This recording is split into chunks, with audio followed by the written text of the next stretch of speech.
Hello my dear friends, कैसे हैं आप सब। आई होप सब अच्छा कर रहे होंगे। सबकी नीट की तैयारी बहुत बहुत बहुत बहुत अच्छी चल रही होगी।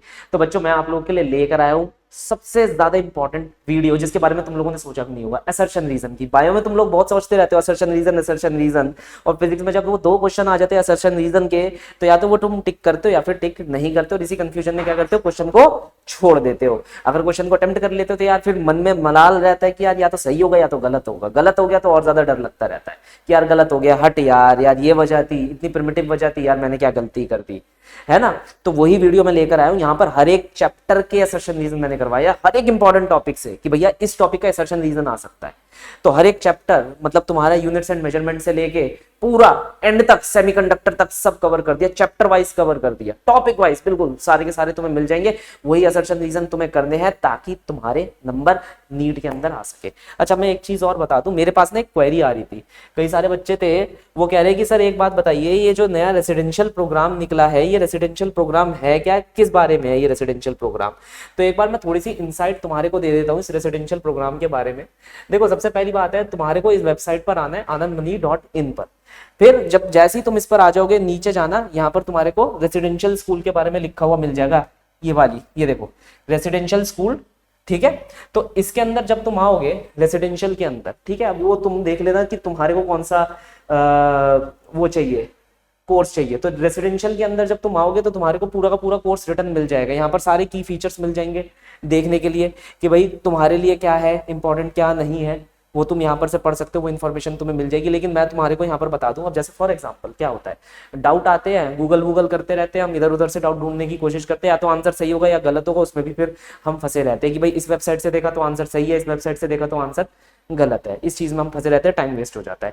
दूसरी चीज, जब डाउट आ रहा है और वहां पर हमारे पास मान लो डाउट की फैकल्टी ना मिले, तो वहां पर टाइम वेस्ट हो जाता है, फिर वो डाउट अटका रह जाता है। हम कहते हैं कि यार चलो छोड़ो, डाउट चला गया यार, क्या ही हो जाएगा। मॉक टेस्टों के अंदर वही क्वेश्चन आ जाता है, हमारे मार्क्स लूज हो जाते हैं, फिर हम सोचते रहते हैं। अच्छा, दूसरी बात यह है, हमारी परफॉर्मेंस कंसिस्टेंट नहीं रह पाती, फंस जाती है। हमें अपनी पर्सनलाइज मेंटरशिप चाहिए। हम यूट्यूब के ऊपर जाते हैं, दुनिया भर की सारी वीडियोस मिल जाती है जिसके अंदर कहते हैं कि भाई ये सब कर लो। अरे वो ये सब कर लो एक पर्टिकुलर मतलब बच्चे के लिए होता है कि भाई ये वाला बच्चा ये फॉलो कर लेगा तो इसके मार्क्स आ जाएंगे। मुझे मेरे लिए मेरी कस्टमाइज एक तरीके से मेंटरशिप चाहिए ना। तो वो कैसे पॉसिबल है, वो यहाँ पर पॉसिबल है। आपको यहाँ पर, आप एक बात देखो ना, यहाँ पर सारी की सारी फैकल्टीज अवेलेबल है, ठीक है। मान लो मैंने एक स्ट्रेटेजी अच्छी बनाई, भाई तुम्हें किसी और से चाहिए, तुमने एनकेसी सर से पूछ लिया कि सर मेरे हिसाब से मेरी स्ट्रेटेजी बना दो, सर बना देंगे तुम्हारे को। तुमने कहा कि अच्छा चलो ठीक है, सर की स्ट्रेटेजी काम कर गई, अब मैं आनंद सर से पूछ लेता हूँ, आनंद सर तुम्हारी स्ट्रेटेजी बना देंगे, तुम्हारे को मेंटोर कर देंगे। डाउट सॉल्विंग के लिए तुम्हें हम सब सोचो 24/7 मिलने वाले हैं यहाँ पर, भाई हम यहीं रहते हैं और कहाँ जाते हैं। तो 24/7 डाउट सॉल्विंग है। तुमने 100 क्वेश्चन कर लिए जो हमने तुम्हें क्लास के अंदर दिए थे, खैर मेरे तो उससे ज्यादा ही होंगे। तो तुमने 100 क्वेश्चन कर लिए जो हमने क्लास के अंदर दिए थे, तुमने कहा कि सर यार मुझे और एक्स्ट्रा 50 क्वेश्चन चाहिए, ले भाई एक्स्ट्रा 50 क्वेश्चन पढ़। बिल्कुल तुम्हारे हिसाब से होगा, खाना पीना सोना सब कुछ तुम्हारा यहाँ पर क्या हो जाएगा, फिक्स हो जाएगा, हमारे हिसाब से होगा। नो मोर डिस्ट्रैक्शंस, कोई भी डिस्ट्रैक्शंस नहीं होंगे। तुम्हें पता ही है मैं काफी स्ट्रिक्ट हूं इस मामले में, ठीक है। फिजिक्स तो होकर रहेगी सर, चाहे दिन के 3 घंटे फिजिक्स हो, फिजिक्स होगी, है ना। तो ये तो आपको पता ही है। तो यहाँ पर आपको की फीचर्स क्या क्या मिलेंगे, सारी चीजें मिलेंगी। एक्सपर्ट कोचिंग है आपकी, ठीक है। पूरा नीड फोकस्ड रहेगा, रेसिडेंशियल कैंपस में आप रहेंगे, आपके ऊपर पूरा पूरा ध्यान दिया जाएगा। 24/7 डाउट सॉल्विंग होगी, भर भर कर मॉक टेस्ट होंगे, तुम परेशान हो जाओगे जैसे ये वाले लोग परेशान हुए पड़े हैं कि यार कितने मॉक टेस्ट में दे लूं, ठीक है। इंफ्रास्ट्रक्चर सबसे बढ़िया, स्टडी मटेरियल सबसे बढ़िया, तो सब कुछ आपको यहाँ पर मिलेगा। और अलॉन्ग विद मॉर्निंग रूटीन, जो कि योगा और वर्कआउट होगा, जो कि काइंड ऑफ लाइक इंटेंस हो सकता है कुछ लोगों के लिए, है ना। कभी वर्कआउट नहीं करते, लेकिन यार जरूरी है वर्कआउट करना, ठीक है। चलिए अब हम अपनी वीडियो से शुरुआत करते हैं। अब ये पहला क्वेश्चन हमसे क्या कह रहा है, ये कह रहा है कि एयू एक बड़ी यूनिट है एंगस्ट्रॉम से। एयू का मतलब क्या होता है, एस्ट्रोनॉमिकल यूनिट। अब ये कितनी होती है ये तुम मुझे बताओगे कमेंट सेक्शन के अंदर। पहले ही क्वेश्चन है, बहुत ही प्यारा सा क्वेश्चन है, आप लोग बताएंगे ये कितनी होती है, मीटर में बताएंगे ऊपर। और साथ ही साथ इसको कंपेयर करेंगे आप किससे, एंगस्ट्रॉम से। एंगस्ट्रॉम की मैं बता देता हूं कितनी होती है, 10⁻⁻10 मीटर, ठीक है। तो आप ये कंपेयर करेंगे ये कितने एंगस्ट्रॉम के बराबर है, तो ये बहुत बड़ी वैल्यू आती है, मतलब ये बात तो बिल्कुल सही। अब इसने बोला एंगस्ट्रॉम, ये सॉरी एयू का मतलब होता है एस्ट्रोनॉमिकल यूनिट, ए का मतलब होता है एंगस्ट्रॉम, बात ये भी सही है, लेकिन क्या ये इसको अच्छे से बता पा रही है? क्या ये सही रीजन है? इसका आंसर है नहीं, ये सही रीजन नहीं है। क्यों सही रीजन नहीं है? अगर ये वैल्यू लिखकर दे देता एस्ट्रोनॉमिकल यूनिट की in the terms of metre और in the terms of angstrom, तो मैं मान लेता कि हाँ ये एक इसका अच्छा वजह हो जाती है, किसकी अच्छी रीजन हो जाती है, लेकिन इसने बस बता दिया कि इनकी फुल फॉर्म्स क्या है। तो हम यहाँ पर क्या बोलेंगे, दोनों के दोनों अपने आप में करेक्ट है, लेकिन रीजन एक अच्छा एक्सप्लेनेशन नहीं है। ठीक है, in the equation of the momentum, momentum का फॉर्मूला इसने दे रखा है हमारे को, P is equal to mass upon में एरिया मल्टीप्लाई एक्स, एक्स की वैल्यू दे रखी है LT-2। Quantities with different dimensions can be multiplied, yes ये तो हमने पढ़ा ही है क्लास के अंदर कि जो क्वांटिटीज होती है डिफरेंट डायमेंशन की, या तो वो मल्टीप्लाई होती है या फिर वो डिवाइड होती है, ये बात बिल्कुल सही। लेकिन क्या मोमेंटम का यही फॉर्मूला हमने पढ़ा है? एक बार इसके डायमेंशंस निकाल कर देख लेते हैं। इसने बोला in this equation of momentum mass का हो गया m, एरिया L² और ये हो गया LT-2, तो ये हो गया m L-1T-2। और एक्चुअल फॉर्मूला मोमेंटम का कितना होता है तुम लोगों को पता है और मुझे भी पता है। मोमेंटम का एक्चुअल फॉर्मूला होता है mass into velocity, that is m L-T-1। मतलब स्टेटमेंट गलत है, तो हम यहाँ पर क्या बोलेंगे, द स्टेटमेंट इज रॉन्ग, तो assertion is incorrect but the reason is correct. चलिए आगे बढ़ते हैं। Force can not be added to pressure, yes बिल्कुल सही, क्योंकि प्रेशर और फोर्स का जो डायमेंशंस होते हैं, जो यूनिट्स होती है वो अलग अलग होती हैं। The dimension of the force and pressure are different, yes देखो जो हमने बात बोली वही यहाँ पर भी लिख दी, तो इसलिए ये एक सही रीजन है। तो हमारा ऑप्शन नंबर क्या हो जाएगा, ए करेक्ट हो जाएगा। यहां पर कह रहा है this is the time period of the pendulum itself, नहीं देखो फॉर्मूला ही गलत है इसने कहा है 2π√G/L। अपन लोग को पता है कि अगर हमने फॉर्मूले ध्यान से रटे हैं, so this was the formula, तो इसमें तो लेफ्ट हैंड साइड और right hand side dimension same होने ही नहीं वाले। अब रीजन क्या दे रहा है, according to the principle of homogeneity of dimensions only the formula is correct which is dimensions of LHS is equal to the dimensions of RHS। ऐसा कोई भी फॉर्मूला सिर्फ तभी करेक्ट हो सकता है होमोजेनिटी के अकॉर्डिंग, होमोजेनिटी के। तो करेक्ट भी हम क्या ही बोले, हम इसे बोलते हैं कंसिस्टेंट होना। हम कह रहे हैं कि होमोजेनिटी के अकॉर्डिंग, एक्चुअल में नहीं। देखो तुम सबको पता है कि डायमेंशन एनालिसिस के अपने ड्रॉबैक्स भी हैं। मैं ये बोल दूं S equal to UT plus 1/3 AT², मैं ये बोल दूं कि ये फॉर्मूला करेक्ट है, तो ये इनकरेक्ट बात हो जाएगी, लेकिन होमोजेनिटी के हिसाब से ये करेक्ट है। अब यहां पर ध्यान से देखना, यहां पर वर्डिंग क्या लिखी है, प्रिंसिपल ऑफ होमोजेनिटी के अकॉर्डिंग। मतलब इसने हमारे अकॉर्डिंग नहीं पूछा, इसने प्रैक्टिकल फिजिक्स के अकॉर्डिंग नहीं पूछा, इसने प्रैक्टिकलिटी के अकॉर्डिंग नहीं पूछा, इसने कहा कि इस प्रिंसिपल के अकॉर्डिंग ये स्टेटमेंट हमारी करेक्ट है कि तभी कोई फॉर्मूला सही माना जा सकता है इस प्रिंसिपल के अकॉर्डिंग, ना कि असलियत के अकॉर्डिंग। इस प्रिंसिपल के अकॉर्डिंग तभी कोई फॉर्मूला सही माना जा सकता है जब लेफ्ट हैंड साइड और राइट हैंड साइड के डायमेंशन हमारे सही होंगे। तो यार ये तो स्टेटमेंट हमने पढ़ी है, ये तो बात बिल्कुल सही है। तो पहली स्टेटमेंट हमारी क्या हो जाती है, रॉन्ग हो जाती है, और दूसरी स्टेटमेंट हमारी क्या हो जाती है, करेक्ट हो जाती है। यहां तक ये बात क्लियर है।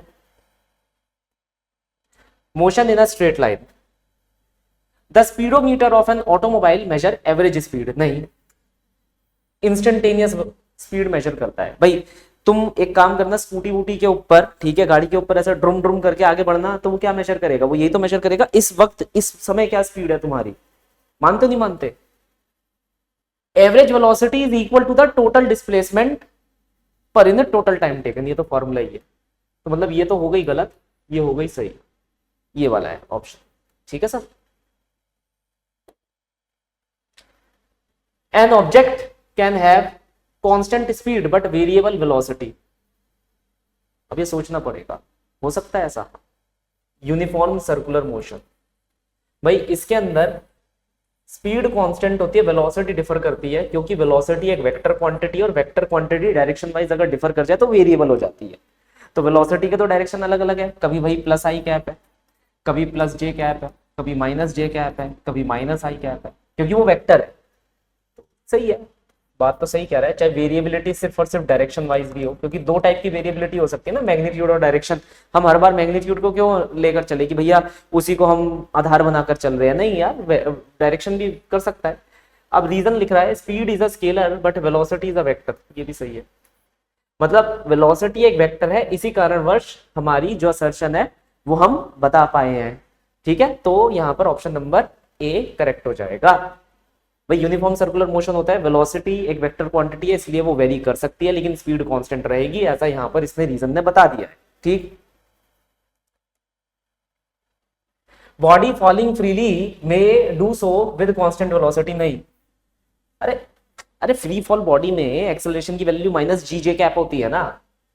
अब body fall freely when acceleration is equal to acceleration due to gravity, ये तो बात बिल्कुल सही है। तो ये ऑप्शन करेक्ट हो गया। Motion in a plane, two ball of different masses thrown vertically upward with the same speed, they will pass through their point of projection in the downward direction with the same speed। हाँ, ये तो बात सही है, energy conserve रहेगी तो जिस speed से फेंकोगे उसी स्पीड से तुम्हें वापस मिल जाएगा अपना object. Maximum height attained and the downward velocity attained at the point of projection are independent of the masses. Yes, h max का फॉर्मूला देखो कितना होता है, और जिस स्पीड से तुम नीचे की तरफ गिर रहे हो वो देखो, उन दोनों के फॉर्मूले में मास आने ही नहीं वाला। ये बात भी बिल्कुल हमारे पास सही हो जाती है। लेकिन मेन बात ये है, क्या ये इसका सही रीजन है? मतलब क्या ये सही रीजन दे पा रहा है? मेरे हिसाब से तो नहीं दे पा रहा, मेरे हिसाब से तो नहीं दे पा रहा। दोनों स्टेटमेंट अपने आप में करेक्ट है लेकिन रीजन एक करेक्ट ऑप्शन नहीं होगा, क्योंकि सेम स्पीड से गिरना, तुम या तो स्पीड निकाल दो, गिरते हुए की जो स्पीड आ रही है वो तुम निकाल दो। भाई मैंने किस वजह से बोला कि स्पीड सेम रहेगी? कोई ड्रैग कंडीशन नहीं लग रही, तो जितनी एनर्जी से मैं फेंकूंगा उतनी एनर्जी से मुझे अपना ऑब्जेक्ट वापस मिल जाएगा, that is the kinetic energy, है ना। वो स्पीड पर डिपेंड करती है, मास चेंज नहीं हो रहे हैं दोनों ऑब्जेक्ट के, है ना। ऐसा तो नहीं है ना कि ऊपर जाते जाते मास कम हो गया, नीचे आते आते मास बढ़ गया, ऐसा तो नहीं हो रहा। तो मास तो सेम है हमारे पास, तो स्पीड भी हमारे पास क्या रहने वाली है? कांस्टेंट रहने वाली है, वो भी लॉस नहीं होगी। बात आप समझ रहे हो? तो यहाँ पर ठीक है, दोनों सही है लेकिन रीजन सही नहीं है, एक्सप्लेनेशन सही नहीं है। आगे बढ़े। If a body of mass m is projected upward with a speed v making an angle theta with the vertical, then the change in the momentum of the body along x axis is 0। देखो x axis के along, यहीं पर बना देता हूं ऐसे, ये हमने फेंका थीटा एंगल पे u, x axis के along u cos थीटा होता है और y एक्सिस के अलॉन्ग u sin थीटा होता है। तो अगर तुम यहां पर देखोगे हमारे पास जो मोमेंटम है x एक्सिस के अलॉन्ग mu cos थीटा रहेगा, क्योंकि x डायरेक्शन में कोई भी एक्सेलरेशन नहीं लग रहा, स्पीड यही रहेगी तो मोमेंटम भी यही रहेगा, डायरेक्शन भी यही रहेगा मोमेंटम का। ये सही हो जाता है। Mass of the body remain constant along x axis, अब वो तो कांस्टेंट ही रहेगा चाहे वो एक्स हो या वाई हो। ये थोड़ी ना एक्स में जाते जाते चेंज हो जाएगा, वाई में जाते जाते चेंज हो जाएगा, सेम। ठीक ना, ये मतलब कॉमन सेंस वाली बात है, क्या ही स्टेटमेंट है। तो दोनों सही है लेकिन ये इसका करेक्ट एक्सप्लेनेशन नहीं है, तो हम यहां पर ये लगा देंगे, it is not a correct explanation. देखो, horizontal range is same when the angle of projection is greater than 45 degree by the certain value of 45 degree and same value if theta 45 plus alpha then this one, theta 45 minus alpha then this one। अच्छा, अगर मैं ध्यान से देखूं तुम्हें नहीं लग रहा यार ये कंसेप्ट कॉम्प्लीमेंट्री एंगल्स का है? बताओ हाँ या ना। तुम्हें नहीं लगता ये कंसेप्ट कॉम्प्लीमेंट्री एंगल का है? Theta 90 minus theta 45 degree plus theta 45 degree minus theta, मुझे तो यही लग रहा है भाई।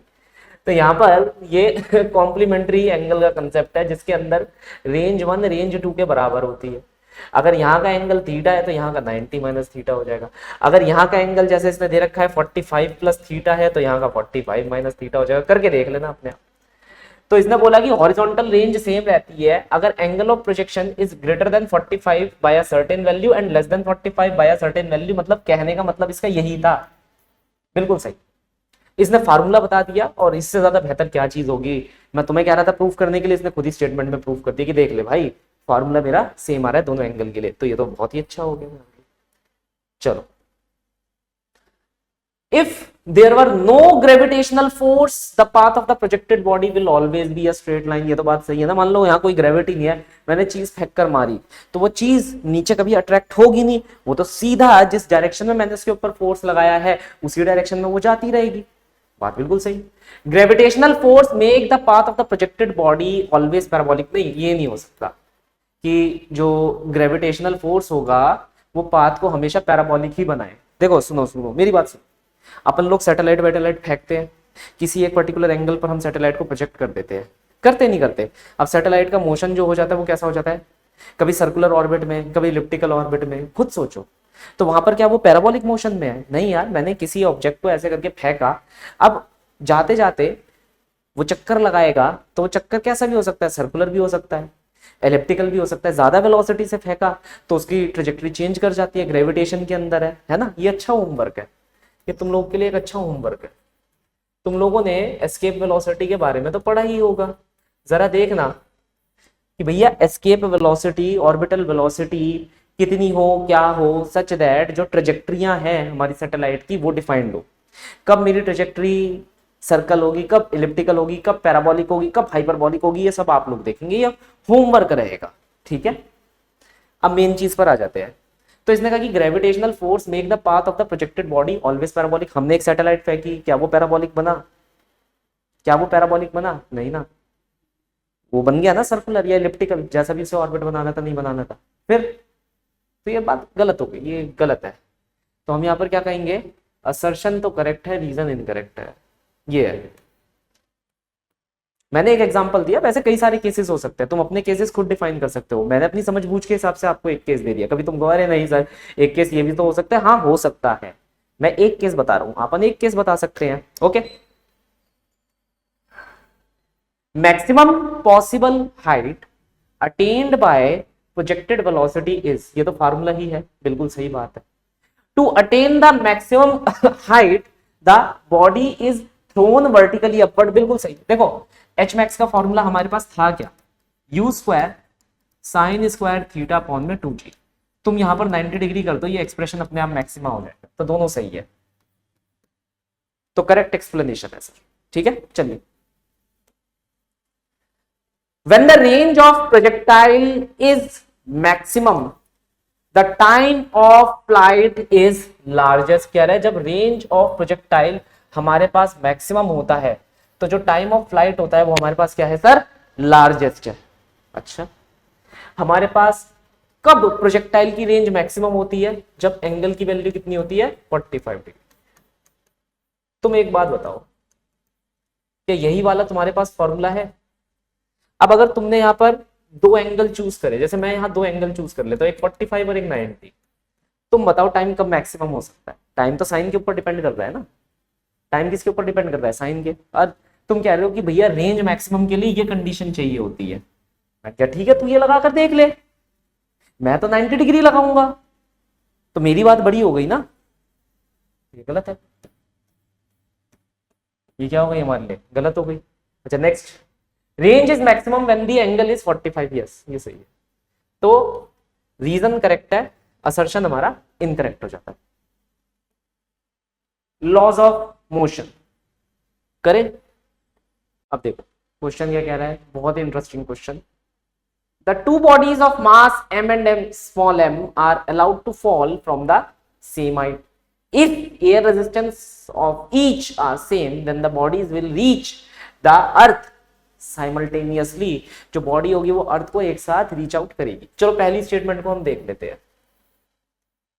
ये हाइट h है, किसी भी बॉडी के नीचे गिरने का टाइम कितना होगा, 2h अपॉन में इफेक्टिव एक्सेलरेशन। यस और नो, यस और नो, बिल्कुल। अब आप एक चीज ध्यान से देखना, दोनों के लिए एयर रेजिस्टेंस सेम है, तो मुझे इफेक्टिव एक्सेलरेशन जिससे ये नीचे गिर रहा है वो निकालना पड़ेगा। कोई भी बॉडी है, इसके ऊपर एक ड्रैग फोर्स जो है वो ऊपर की तरफ लग रही है और इसके ऊपर नीचे की तरफ mg फोर्स लग रही है। नेट एक्सेलरेशन इसका नीचे की तरफ है, mass into acceleration of the body. तो acceleration of the body can be written as mg minus drag force upon में मास ऑफ द बॉडी। तो यहां पर ये आ जाएगा g minus drag force upon में मास ऑफ द बॉडी। ये आ गया हमारे पास क्या, एक्सेलरेशन की value of the respective body itself, उस रिस्पेक्टिव बॉडी के लिए। ये फार्मूला बन गया, ठीक है। अब ये याद रखना, resistance, air resistance always be opposite to your direction of motion. तुम नीचे जा रहे हो तो वो ऊपर लगेगा। तो यहां पर इसने क्योंकि फॉल करने का केस दे रखा है तो वो ऊपर की तरफ लग रहा है। देखो अगर मान लो इसकी वैल्यू 10 है, जी की वैल्यू हमारे पास 10 है और ड्रैग की कुछ ना कुछ वैल्यू है, जैसे मान लो 1 हो गई, 2 हो गई, कुछ भी हो गई, ड्रैग की वैल्यू हम मान लेते हैं 2 न्यूटन है। कितनी? 2 न्यूटन। 2 न्यूटन। और इसने 2 मासेस दे रखे हैं हमें, एक हो जाता है हमारे 2 किलो का मास और एक हो जाता है हमारे 1 किलो का मास। मैं यहाँ पर वैल्यू पुट कर करके देखूंगा, तो अगर मुझे 2 किलो के मास के लिए निकालना है अपना आंसर, तो कितना हो जाएगा? 10 माइनस ड्रैग की वैल्यू कितनी ले रखी है मैंने? 2 न्यूटन, 2 अपॉन में 2, दैट इज आंसर आ जाएगा 9। और अगर मैं 1 किलो मास के लिए देखूंगा तो 10 माइनस कितना हो जाएगा? 2 अपॉन में 1, 8। तो टाइम ऑफ फ्लाइट किसके ऊपर डिपेंड कर रहा है? ए इफेक्टिव के ऊपर, क्योंकि एच की वैल्यू तो दोनों के लिए सेम है।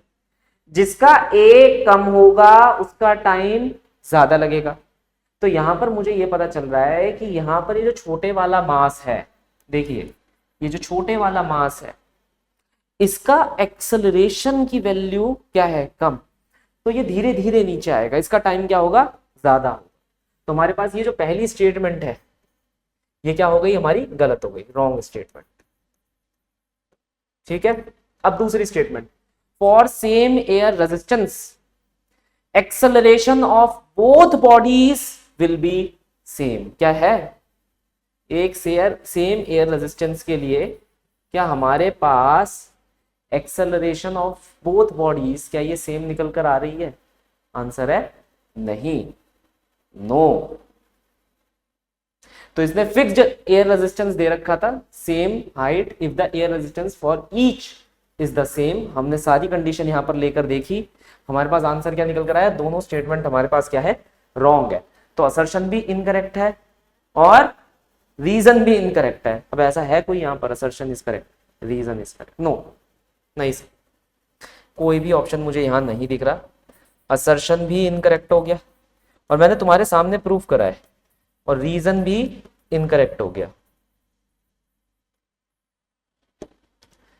ठीक है सर, देख लो चाहो तो, थोड़ा सा मैं फ्रेम से हट जाता हूं, तुम लोग आराम से यहां पर इसे नोट डाउन कर लो। चलो बहुत हो गया, अब लिख लिया होगा। ये क्या है यहां पर? कबाड़। हाँ, तो ये हटा देना, ठीक है। अरे हर बार थोड़ी ना ये मैं तुम्हें मजे के लिए सही आंसर की देता रहूंगा, कभी कभार तो होगा ना कुछ क्वेश्चन ऐसे होंगे जिसके अंदर अब कई बच्चों ने देख लिया होगा, अरे मैं तो यही लगा दूंगा, कन्विंस हो गए होंगे। नहीं भाई, कन्विंस नहीं होना, तभी तो ये आंसर की इधर लिख कर लाया हूं तुम लोग के लिए कि कहीं ना कहीं तो फंसो, है ना। चलो आगे बढ़े। Okay, on a rainy day it is difficult to drive the car और बस एट हाई स्पीड। बिल्कुल सही। क्यों भैया? पानी से फिसलन हो जाती है। अब फिसलन क्यों होती है? क्योंकि फ्रिक्शन का जो कोएफिशिएंट है वो कम हो जाता है हमारे पास, तो फिसल जाते हैं। Value of coefficient of friction is lowered. हाँ यार, ये तो बात सही बोल रहा है, इसने तो वही बात बोली जो अभी अभी हमने बोली, तो दोनों ही सही है और ये करेक्ट एक्सप्लेनेशन है। चलिए आगे बढ़े। Next, linear momentum of the body changes when it is moving uniformly in the circle. Yes, क्योंकि यूनिफॉर्म सर्कुलर मोशन में वेलोसिटी चेंज करती है direction wise. Uniform circular motion velocity remain constant. क्या ही ये बकवास बात इसने बोली हमारे को? यूनिफॉर्म सर्कुलर मोशन में क्या वेलोसिटी कांस्टेंट होती है? नहीं, स्पीड कांस्टेंट होती है सर। तो option number c, work energy and power. चलिए वर्क एनर्जी एंड पावर को डिस्कस करते हैं। तो हमारे पास पहला क्या दे रखा है? कह रहे एक मशीन गन है, और ये अपने आप में इंपॉर्टेंट फार्मूला भी है। एक मशीन गन है that fire n bullet per second each with kinetic energy K. The power of the gun is P equal to n K. Okay, power का फॉर्मूला कितना होता है? Work done per unit time. Work done क्या होता है? Change in kinetic energy. तो इसने क्या करा, अब आपने देखा कि कई सारी बुलेटें हैं, तो आपने कहा एन नंबर ऑफ बुलेट है, हर किसी की जो काइनेटिक एनर्जी चेंज हुई वो के हुई, टोटल टाइम लिया टी, तो एन बाई टी को हमने लिख दिया स्मॉल है। यही फॉर्मूला बन गया, power equal to work done upon में टाइम। हाँ सही है। देखो हमने तो इसी फॉर्मूले से ये डिराइव करा है ना, तो मतलब रीजन तो बिल्कुल ही सही हुआ, हमने तो रीजन पढ़ा भी नहीं था। तो हम यहाँ क्या लिखेंगे? असर्शन भी सही है हमारा और रीजन भी करेक्ट एक्सप्लेनेशन है असर्शन का, क्योंकि जाने अनजाने में हमने यही फॉर्मूला यूज कर दिया। अब आ जाओ इस पर, linear momentum is conserved in both elastic, in elastic collision total energy is not conserved in inelastic collision. यार ये बात गलत हो जाती है, एनर्जी हर बार ही कंजर्व रहेगी। जैसे मान लो अगर प्लास्टिक डिफॉर्मेशन भी हो गया, ये ऐसा हो गया, तो यार हम ये कहेंगे ना ये जो एनर्जी है वो सारी की सारी स्टोर हुई है इस कॉन्फ़िगरेशन को बनाने के लिए बॉडी के अंदर, है ना। तो ये बात बिल्कुल गलत हो गई, एनर्जी हमेशा कंजर्व रहेगी। Law of conservation of energy भी तो कोई चीज होती है। Law of conservation of momentum state that momentum has to be conserved in an isolated system. Yes, isolated system में मोमेंटम कंजर्व रहना चाहिए, ये तो लॉ है। तो ये वाला हमारा करेक्ट सोल्यूशन हो जाएगा। In an elastic collision of the two billiard ball, total kinetic energy is conserved during the short time of collision। मतलब ये कह रहा है जब जस्ट collision का शॉर्ट टाइम होता है, जब ये दोनों टकराते हैं तो ये दोनों देख लो, इनका जो स्पेस होता है वो चेंज हो जाता है, थोड़ी शक्ल सूरत यहाँ पर चेंज हो जाती है। मतलब कुछ एनर्जी पोटेंशियल की फॉर्म में क्या हो जाती है, फिक्स हो जाती है, देख रहे हो। तो ये बात बिल्कुल गलत हो जाती है आपकी, ठीक है। काइनेटिक एनर्जी जो कंजर्व होगी इलास्टिक में वो इनिशियल और फाइनल स्टेप पर हो सकते हैं, इंटरमीडिएट स्टेप पर नहीं होती, क्योंकि वो टकराते हैं तो थोड़ा थोड़ा डीनेचरिंग होती है, जो स्ट्रक्चर होता है वो अपने आप को रीएडजस्ट कर रहा होता है। तो ये गलत है। Energy spent against the friction follow the law of, हाँ भाई बिल्कुल बिल्कुल, ऑप्शन नंबर डी करेक्ट हो जाएगा। Kinetic energy of the system can be increase और decrease without applying any external force on the system. Kinetic energy जो होती है वो सिस्टम की इंक्रीज या डिक्रीज कर सकता हूँ बिना किसी एक्सटर्नल फोर्स को लगाए। अब काफी बच्चे रोने लग जाएंगे इसके ऊपर। भाई देखो एक बम है, बेचारा बम ऐसे ही पड़ा है, तुमने फोड़ दिया, बम फूटेगा तो पीसेस जाएंगे। अब कुछ भी नहीं था बेचारा, बम तो स्टेशनरी था, फट गया तो काइनेटिक एनर्जी आ गई। तो यार ये वाली जो बात हो गई तुम्हारे पास की kinetic energy can be increase और decrease without applying any external force, ये तो बात सही हो गई। कितनी मजेदार बात है ना। This is because kinetic energy is half mv square, so it, कोई सेंस बन रहा है ये, सो इट कोई सेंस बन रहा है। मतलब ठीक है ये फॉर्मूला सही है, मैं मना नहीं करता, लेकिन कह रहा है इट इज बिकॉज, क्योंकि ये इसी वजह से होता है। नहीं, एनर्जी मतलब law of conservation of energy ना, यहां पर केमिकल एनर्जी किस में चेंज हुई, तुम्हारी काइनेटिक एनर्जी में चेंज हुई। दिस इज बिकॉज, कोई बात बन रहा है, सेंस बन रहा है इस चीज का। तो रीजन इनकरेक्ट है सर, ऐसा नहीं है, रीजन अपने आप में इनकरेक्ट स्टेटमेंट हो गया। दिस इज बिकॉज, क्या पागलों वाली बात है। अरे भाई केमिकल एनर्जी चेंज हुई है तेरी काइनेटिक एनर्जी में। चलिए आगे बढ़ते हैं। Rotation, system of particle and rotational motion, RBD आपका सेंटर ऑफ मास रोटेशन सब इसी में। Position of centre of mass of the body depend upon the shape and size of the body. बात तो बिल्कुल सही है यार, रिंग होगी तो रिंग के हिसाब से होगा, डिस्क होगी तो डिस्क के हिसाब से होगा, है ना। हाँ, हेमिस्फीयर होगा तो हेमिस्फीयर के हिसाब से होगा, सॉलिड हेमिस्फीयर होगा तो सॉलिड हेमिस्फीयर के हिसाब से होगा। ये तो बात बिल्कुल सही है। Centre of mass of the body lies always at the centre of the body. क्या बकवास की बात है, हमेशा ही सेंटर ऑफ बॉडी पर रहेगा क्या यार। एल शेप बॉडी ले लो, इसके सेंटर पर रह रहा है क्या सेंटर ऑफ मास? नहीं, ये तो गलत बात हो जाएगी। मान लो मैंने एक रिंग बना दी, अब रिंग में काफी बच्चे कहेंगे हाँ सर सेंटर की तरफ रहेगा, ज्योमेट्रिक सेंटर पर रहेगा। नहीं यार, मान लो मैंने एक रिंग बनाई, इसे मैंने मोटा कर दिया, इसे मैंने पतला कर दिया, तो सेंटर ऑफ मास खिसकेगा नहीं खिसकेगा? तो ये कहते हैं ना कि centre of mass of the body always light at the centre of the body. और कौन सा सेंटर? ज्योमेट्रिक सेंटर, हवा का सेंटर। कौन सा सेंटर यार, कम से कम स्पेसिफाई तो कर दो। तो यार ये बात नहीं, गलत है। देखो ये वाली बात तो गलत है, ठीक है। तो हम क्या कहेंगे, असर्शन सही है, रीजन कई मायनों में गलत हो जाता है। मतलब ये देख लो ना, यहां पर ये कैसा है, ये मोटा मोटा सा है, ये थोड़ा पतला सा है, तो सेंटर ऑफ मास किसके करीब रहेगा? जो मोटा पार्ट है उसके करीब रहने की कोशिश करेगा। Particle is moving on a straight line with a uniform velocity, it's angular momentum is always zero. यार देखो अपन लोग ने ये वाला क्वेश्चन करा था, तुम मुझे खुद बताना, हम लोगों ने क्या ये वाला क्वेश्चन नहीं करा? ये हमारा O है पॉइंट, एक पार्टिकल है जिसका मास m है और उस पार्टिकल की वेलोसिटी कितनी है v, वो इस लाइन के अलोंग जा रहा है, हो गया। Particle is moving along a straight line with uniform velocity, angular momentum is always zero. नहीं, ओरिजिन के अबाउट हम हमेशा इसका एंगुलर मोमेंटम निकाल पाते थे, तो ये तो बात गलत हो गई सर, ये तो हमने सवाल भी करा था इसके ऊपर। दूसरा, momentum is not zero when particle move with uniform velocity. Momentum जो होगा वो जीरो नहीं होगा अगर पार्टिकल यूनिफॉर्म वेलोसिटी के साथ मूव करेगा। ये तो बात अपने आप में एक सत्य है। है ना। तो momentum is not zero when particle move. अब इसके अंदर भी देखो कई सारी केसेस हो जाते हैं, जैसे कि मान लो, एक मिनट रुको, मोमेंटम इज नॉट जीरो, नहीं नहीं सही है सही है सही है, मोमेंटम पूछा है ना, एंगुलर मोमेंटम थोड़ी ना, हाँ तो सही है, मोमेंटम जीरो हो ही नहीं सकता अगर पार्टिकल कांस्टेंट वेलोसिटी से मूव कर रहा है, क्योंकि उसका फॉर्मूला ही हो जाएगा एम वी। ये तो बात बिल्कुल सही। तो क्या ऑप्शन रहेगा, ऊपर वाला गलत फिर से और नीचे वाला सही। Moment of inertia of a particle is same wherever the axis of the rotation be, गलत, क्योंकि अगर मान लो ये हमारे पास बॉडी है तो मोमेंट ऑफ इनर्शिया यहाँ पर यहाँ पर यहाँ पर यहाँ पर यहाँ पर जहां पर भी मैं एक्सिस ऑफ रोटेशन बना दूंगा उसके हिसाब से वेरी कर जाएगा। तो ये स्टेटमेंट क्या हो गई, गलत। Moment of inertia depend upon the mass and the distance of the particle, ये तो I equal to M R square के फॉर्मूले में ही आ जाता है, तो हमारे पास ऑप्शन नंबर डी क्या हो जाएगा, करेक्ट हो जाएगा। सिंपल सी problem. Then radius of gyration of the body is a constant quantity, हो सकती है, नहीं। रेडियस ऑफ गायरेशन हमारे पास क्या होता है भाई, हमारे को पता है, मान लो ये तुम्हारे पास क्या है, एक डिस्क है, तुम इस एक्सिस ऑफ रोटेशन के अबाउट इस डिस्क को घुमा रहे हो, तो रेडियस ऑफ गायरेशन में हम क्या मानते हैं, हम ये मानते हैं कि यार ये जो पूरी की पूरी डिस्क है ये एक छोटा सा मास बन जाए, एक पॉइंट मास बन जाए, है ना।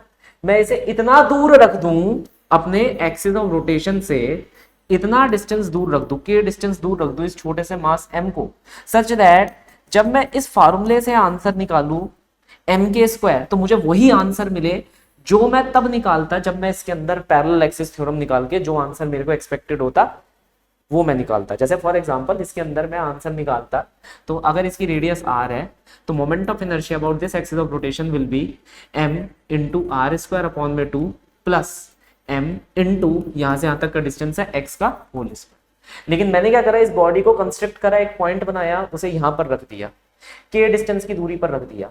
ये डिस्टेंस इतना होना चाहिए सच दैट अगर मैं m के स्क्वायर निकालूं तो m के स्क्वायर की वैल्यू भी इतनी ही निकलनी चाहिए, इसे हमने बोला radius of gyration, simple words के अंदर। तो यार एक बात बताओ, ये radius of gyration kind of like ऐसा नहीं लगता ये भी मोमेंट ऑफ इनर्शिया की तरह चेंज करेगा, तो एक्सिस ऑफ रोटेशन शिफ्ट कर दो वो भी चेंज कर जाएगा। तो ये बोल देना कि रेडियस ऑफ गायरेशन बॉडी का एक कांस्टेंट क्वांटिटी होगी, ये सही बात है क्या, नहीं। चेंज करोगे एक्सिस ऑफ रोटेशन वो चेंज हो जाएगा, कांस्टेंट तो नहीं रहने वाला है। Okay, the radius of gyration of the body about an axis of rotation may be defined as the root mean square distance of the particle from the axis of rotation। जितना भी मैंने बताया ये वही बात यहाँ पर इसने रिपीट कर, तो हमारे पास क्या हो जाएगा, असर्शन हमारा इनकरेक्ट है लेकिन रीजन हमारा क्या हो गया, करेक्ट है। अब आ गया हमारे पास gravitation. Sir gravitational force between two particle is negligibly small as compare to the electrical. देखो सुनो मेरी बात, 12th क्लास में तुम्हारे पास ये कंपैरिजन दे रखा है, इलेक्ट्रोस्टैटिक फोर्स और ग्रेविटेशनल फोर्स की वैल्यू को कंपेयर करना। इस n की वैल्यू को आप मुझे बताएंगे, एमसीक्यू में बहुत बार पूछा जाता है कि ऑर्डर ऑफ मैग्नीट्यूड क्या होता है इन दोनों के बीच में, अगर मैं इन दोनों का रेशियो निकालने की कोशिश करूंगा। ठीक है, चलो अब ये तो एक देखो, या तो ये कोई टॉपर अच्छा स्टूडेंट बता पाएगा, सिंपल सी बात है, जिसने बहुत थरली एनसीईआरटी रीड करी है वो बता पाएगा। ओके चलो ये तो तुम बता देना अपने आप। यहां पर मैं ये बात बोलता हूं कि इसकी जो पहली स्टेटमेंट है जिसमें ये बोल रहा है कि gravitational force between the two particle is negligibly small, it is correct, बहुत स्मॉल होती है। देखना तुम जब इस n की वैल्यू को निकालोगे। अब ये कह रहा है the electrical force is experienced by charge particle only. बिल्कुल, न्यूट्रॉन को कोई इलेक्ट्रिकल फोर्स लगती है क्या, नहीं, चार्ज नहीं है तो नहीं लगेगी। चार्ज का मतलब क्या है, चार्ज क्या है हमारे पास, वो एक प्रॉपर्टी है जो एनेबल करती है किसी भी मैटर को ताकि वो इलेक्ट्रोमैग्नेटिक फिनोमिना को या तो एक्सपीरियंस कर पाए या दिखा पाए। अब मगर ये कुछ इसके बारे में बता तो नहीं रहा, तो हम क्या कहेंगे, option number b will be the correct solution for the following problem. Smaller the orbit of the planet around the sun, shorter is the time. यार टी स्क्वायर ए क्यूब, ये तो हम सब लोगों ने पढ़ा है, टी स्क्वायर ए क्यूब, सही है। According to the Kepler third law planetary motion square of time period is proportional to. ये तो इसने यही बात बोल दी, कह रहा है ये इसलिए है क्योंकि ये रीजन है केपलर का, यही तो हमारे पास थर्ड लॉ है, तो ऑप्शन नंबर ए क्या हो जाएगा, करेक्ट हो जाएगा। Gravitational potential of earth at every place is negative, होना भी चाहिए बेटा, जिस दिन पॉजिटिव या जीरो हो जाएगा समझ लेना तुम गए, है ना। तुम्हारा मिलन परमात्मा से हो चुका है। आगे, every body on the earth is bounded by the attraction of earth. हाँ देखो, तुम्हारे को तुम्हारी क्रश प्यार करे ना करे, अर्थ जरूर प्यार करती है, तभी तुम अभी भी अर्थ से जुड़े हुए हो। तो ये मत कहना कि कोई मेरे से प्यार नहीं करता, अर्थ लव्स एवरीवन, है ना। तो यहां पर हमारे पास क्या हो गया कि दोनों बातें हमारी बिल्कुल क्या हो गई, करेक्ट हो गई, कि ग्रेविटेशनल पोटेंशियल अर्थ की नेगेटिव होती है और every body on the earth bounded by the attraction of the अर्थ। अब अर्थ के अट्रैक्शन की वजह से ही ये चीज हमारी क्या होती है, नेगेटिव भी होती है। तो यस करेक्ट है। ये क्वेश्चन क्या रहता है, escape velocity on the moon is much higher than that on the, इसने रीजन ये दे रखा है। ओके एक बात बताओ मुझे, एस्केप वेलोसिटी का फॉर्मूला कितना होता है, हाफ एम वी एस्केप का square plus minus g m m upon the radius of the planet, that should be equal to what, 0। Mass से मास उड़ा दो, एस्केप वेलोसिटी का फॉर्मूला कितना आ जाएगा, प्लस 2 जी एम अपॉन में are under root. मैंने क्या करा, यहाँ रेडियस ऑफ प्लैनेट से मल्टीप्लाई करा, रेडियस ऑफ प्लैनेट से यहाँ पर क्या कर दिया, डिवाइड कर दिया।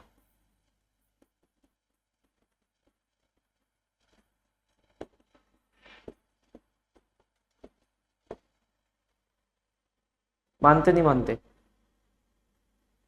यही फॉर्मूला है ना, अंडर रूट 2 जी आर। तो यहां पर बताओ भाई, एक तो मून की जो ग्रेविटी है वो अर्थ के g/6 है, मून की जो रेडियस है वो अर्थ की रेडियस से बहुत कम है, तो दोनों चीजें कम है, तो एस्केप वेलोसिटी वहां पर क्या होगी, कम होगी। ये स्टेटमेंट गलत हो गई। दूसरी स्टेटमेंट, एस्केप वेलोसिटी का formula under root 2g upon में आ रही है, भी गलत हो गया, दोनों रॉन्ग है, both are wrong, both are wrong. ये आंसर की भी यहां पर गलत हो जाती है सर, ठीक है। मैकेनिकल प्रॉपर्टीज ऑफ सॉलिड, और यहां पर हमारे पास पहला क्वेश्चन आ जाता है कि rubber is more elastic than lead. अगर रबड़ का यंग मॉडुलस देखोगे तो वो 0.1 जीपीए के आसपास होता है, और लीड का अगर तुम देखोगे तो वो 16 जीपीए के आसपास होता है। तो बात तो गलत हो गई हमारे पास, है ना, ये ज्यादा इलास्टिक हुआ। If same load is attached to lead and रबड़ then the strain produced is much less in the case of रबड़। स्ट्रेन जो होता है वो inversely proportional to Young modulus, जिसका यंग मॉडुलस कम उसका स्ट्रेन ज्यादा, तो वो रबड़ का स्ट्रेन ज्यादा होगा, ये भी गलत हो गई। तो both are wrong, both are wrong statement sir. Stress is the internal force per unit area of the body, बिल्कुल सही sir. Rubber is less elastic than steel, steel का होता है 200 जीपीए और रबड़ का अभी हमने देखा 0.1 जीपीए। तो जो स्टील है वो हमारे पास क्या है, ज्यादा इलास्टिक है, और रबड़ हमारे पास क्या है, लेस इलास्टिक है। तो बिल्कुल बात सही है, दोनों सही। लेकिन फिर इसने बोला क्या यही हमारे पास सही रीजन होगा, नहीं। तो ऑप्शन नंबर बी, दोनों स्टेटमेंट अपने आप में इंडिपेंडेंटली करेक्ट है, लेकिन रीजन सही नहीं। Young modulus for a perfectly plastic body is 0, factually ये बात करेक्ट है हमारे पास। For a perfectly plastic body the restoring forces is 0, तभी तो वो प्लास्टिक है भाई। देखो रीस्टोरिंग फोर्स क्या करेगी, वापस लाने की कोशिश करेगी ना। अरे जैसे मान लो मैंने अपने मुंह को या हाथ को ऐसे करा, तो रीस्टोरिंग फोर्सेस वापस मेरे मसल वगैरह को सबको वापस ले आएगी, जहां पर वो था, जहां जो सेल था वहीं पर वो वापस ले आएगी इनिशियल पोजीशन पर। तो परफेक्टली प्लास्टिक बॉडी के अंदर जरूर रीस्टोरिंग फोर्स नहीं होगी, तभी तो ऐसा हमें देखने को मिल रहा है। तो यहां तो ये बात बिल्कुल सही हो गई, for a perfectly plastic body restoring forces are 0। Yes okay. Mechanical properties of fluid, the blood pressure in the human is greater at the feet than at the brain. तो आप यहां पर ध्यान से देखिए, तुम पूरा का पूरा पानी से भरे हुए जीव हो, 70% तुम्हारे अंदर पानी है, तुम्हारे अंदर क्या, मेरे अंदर भी, ठीक है। तो यहां पर मेन चीज क्या हो जाती है, यहां पर हमारे पास कितना प्रेशर लगेगा, रो जी एच के हिसाब से हाइट सबसे ज्यादा है, यहां पर रो जी H2, अगर ये हाइट H2 है और ये हाइट H1 है, तो H1 is greater then H2। ज्यादा प्रेशर कहाँ है, पैरों पर, और कम प्रेशर कहाँ है, सर के ऊपर। तो blood pressure in human is greater at the feet than at the brain, बिल्कुल सही। ये बात clear? Pressure of the liquid at any point is proportional to the height, the density and the acceleration due to gravity. एक minute रुको, height height, density density, acceleration due to gravity, yes, rho g h. Proportional तो होता है ना? तो ये तो हमारा फॉर्मूला ही है, हमने तो यही लिखा था, तो इसका मतलब है सही रीजन है ये हमारे पास। Hydrostatic pressure is a vector quantity. क्या बकवास बात है। Pressure is a force divided by area and force is a vector quantity. ये बात बिल्कुल सही, तो ऑप्शन नंबर डी करेक्ट हो जाएगा। When height of the tube is less than the liquid rise in the capillary, the liquid does not spill। बिल्कुल सही बात है, स्पिल नहीं होता लिक्विड हमारे पास। Product of the radius of the meniscus which is small r and height of the liquid in the capillary is always constant. ये constant होता है। ये लोग आप क्या करेंगे, थ्योरी से कवर करने की कोशिश करेंगे। Insufficient height rise in the capillary tube, तो ये हमारा कांस्टेंट रहता है, इसी वजह से पानी बाहर की तरफ ओवरफ्लो नहीं होता। तो ये दोनों बिल्कुल सही है, हमारा option number a correct solution हो जाएगा। It is better to wash the cloth in cold soap solution. It is better to wash the clothes in cold soap solution. नहीं सर, कोल्ड सोप सोल्यूशन में मत धोने की कोशिश करना। देखो, जब तुम पानी का टेम्परेचर बढ़ा देते हो तो सरफेस टेंशन कम हो जाती है, उससे पानी ज्यादा फैलता है। अब तुम साबुन का यूज क्यों कर रहे हो? फिर तुम साबुन का यूज कर रहे हो, सरफेस टेंशन कम हो जाए, फिर तुम उसे थोड़ा सा नरम पानी के साथ या गर्म पानी के साथ डालना, तो उससे कपड़े ज्यादा अच्छे से धुल जाएंगे, क्योंकि सर्फ जल्दी से फैलेगा। जो सोल्यूशन होगा पानी और साबुन का, वो जल्दी से फैलेगा, है ना? तो ये हमारे पास क्या हो जाता है, बिल्कुल ही wrong statement. Surface tension of the cold solution is more than the surface tension of the hot solution। yes yes it is the correct statement। surface tension जो होगी हमारे cold solution की, वो hot solution से ज्यादा होती है। आगे बढ़ते हैं। thermal properties of matter। temperature at which the centigrade and Fahrenheit thermometer read the same। देखो, मैं फॉर्मूला लिख देता हूं, तुम करने की खुद कोशिश करना। ये फ़ारेनहाइट का हो जाएगा,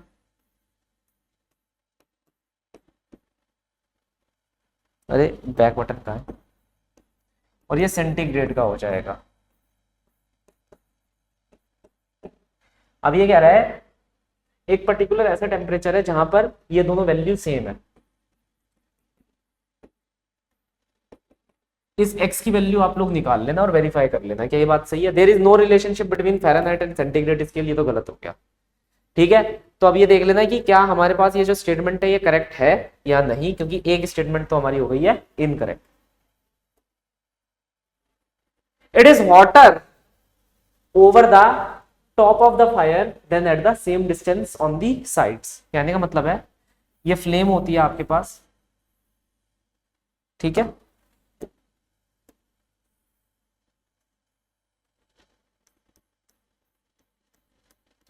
तो कह रहा है ऊपर गर्मी ज्यादा होती है, यहां पर गर्मी ज्यादा होती है, यहां पर हमारे पास गर्मी क्या होती है, कम होती है। कन्वेक्शन के कारण ऐसा होता है, ठीक है? अब तुम्हारे कोर्स में ये तो है नहीं, लेकिन ये कारण वर्ष क्या होता है, कन्वेक्शन के कारण वर्ष प्लूम फॉर्मेशन हो जाती है तुम्हारे पास। यहाँ पर सारी की सारी हॉट एयर गैसेस ऊपर जाने की कोशिश करती है, तो ये किस कारण वर्ष होता है, तुम सिर्फ इतना याद रखो, तुम्हारे लिए कन्वेक्शन है। तो ये बात बिल्कुल सही है। तो हम यहाँ पर क्या लिखेंगे कि आंसर क्या होगा हमारा यहाँ पर, कन्वेक्शन के कारण वर्ष। अब दूसरा, air surrounding the fire conduct more heat upward. कह रहा है जो फायर को सराउंड करने वाली एयर होगी वो ज्यादातर हीट को ऊपर लेकर जाएगी। सर ऐसा नहीं होता, this is not the case, this is not the case. The air which is surrounding the fire conduct more heat upward is not the case, ठीक है? तो हम यहाँ क्या कर सकते हैं, ये तो सही हो गया, ये वाला,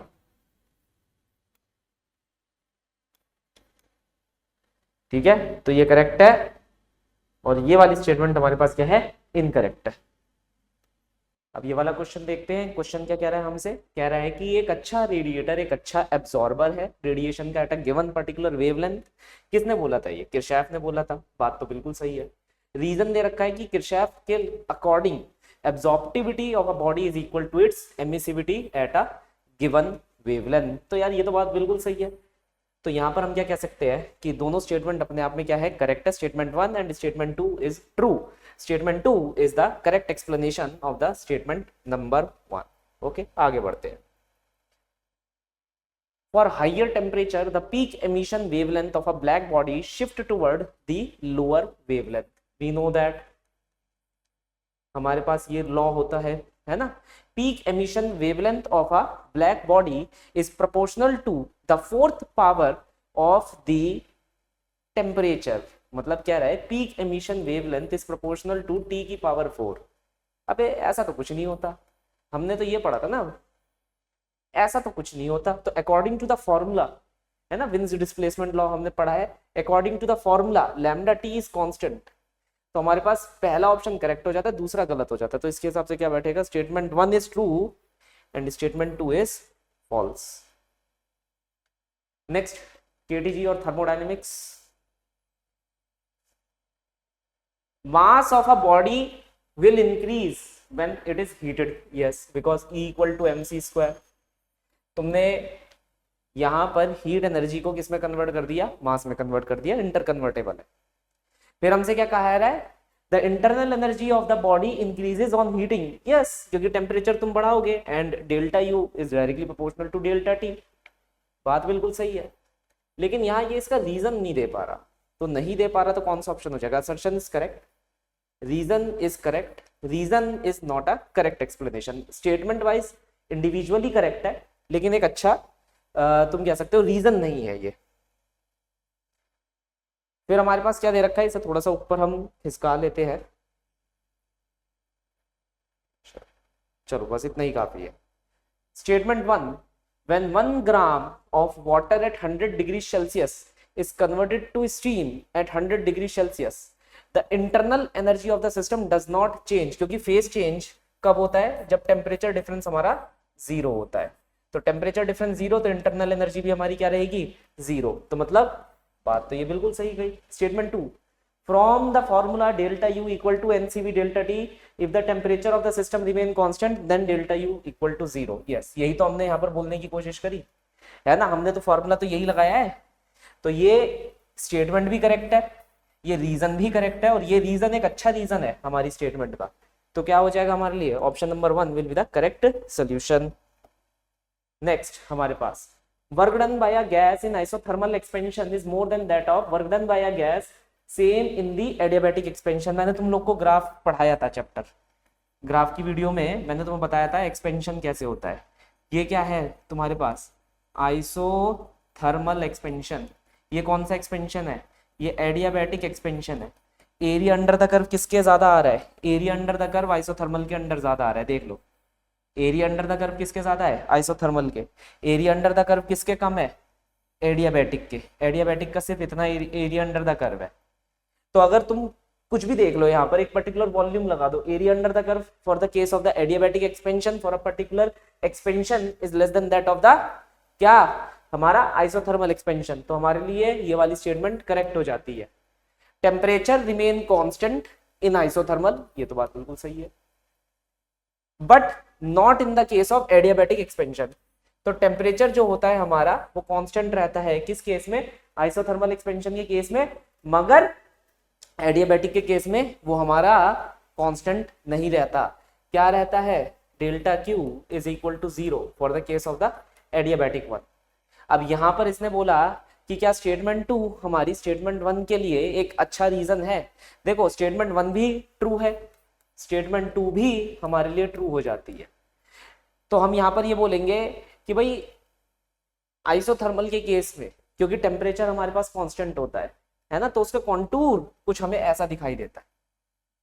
और एडियाबैटिक के केस में टेम्परेचर कांस्टेंट नहीं होता तो कॉन्टूर ऐसा दिखाई देता है। तो यहाँ पर ये जो मेन चीज है, टेम्परेचर का कांस्टेंट होना या ना होना, हमारा डेल्टा क्यू का 0 होना या ना होना, एक्चुअली ये हमारे कॉन्टूर को बनाने में मदद करता है। In the case of the PV diagram हमें कम से कम पता चलता है कि पीवी के केस में, जैसे हम इसमें लिखते हैं ना PV equal to constant, PV equal to nRT, हमें पता चलता है कि हाँ पीवी की पावर 1 है।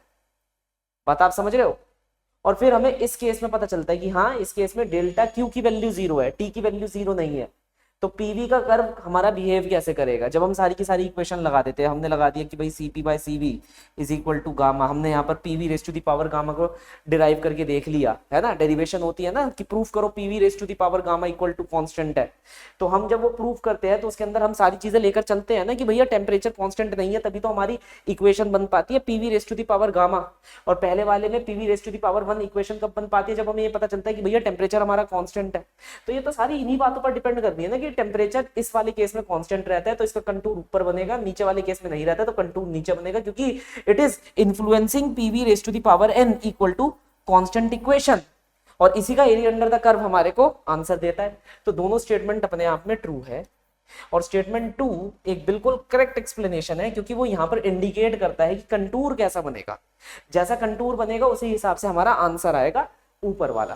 क्लियर है ये वाली बात? चलिए आगे बढ़ते हैं। अब ये वाला इंटरेस्टिंग क्वेश्चन देखो, कह रहा है internal energy of a perfect gas is entirely kinetic and depends only on the absolute temperature of the gas and not on it's pressure और वॉल्यूम।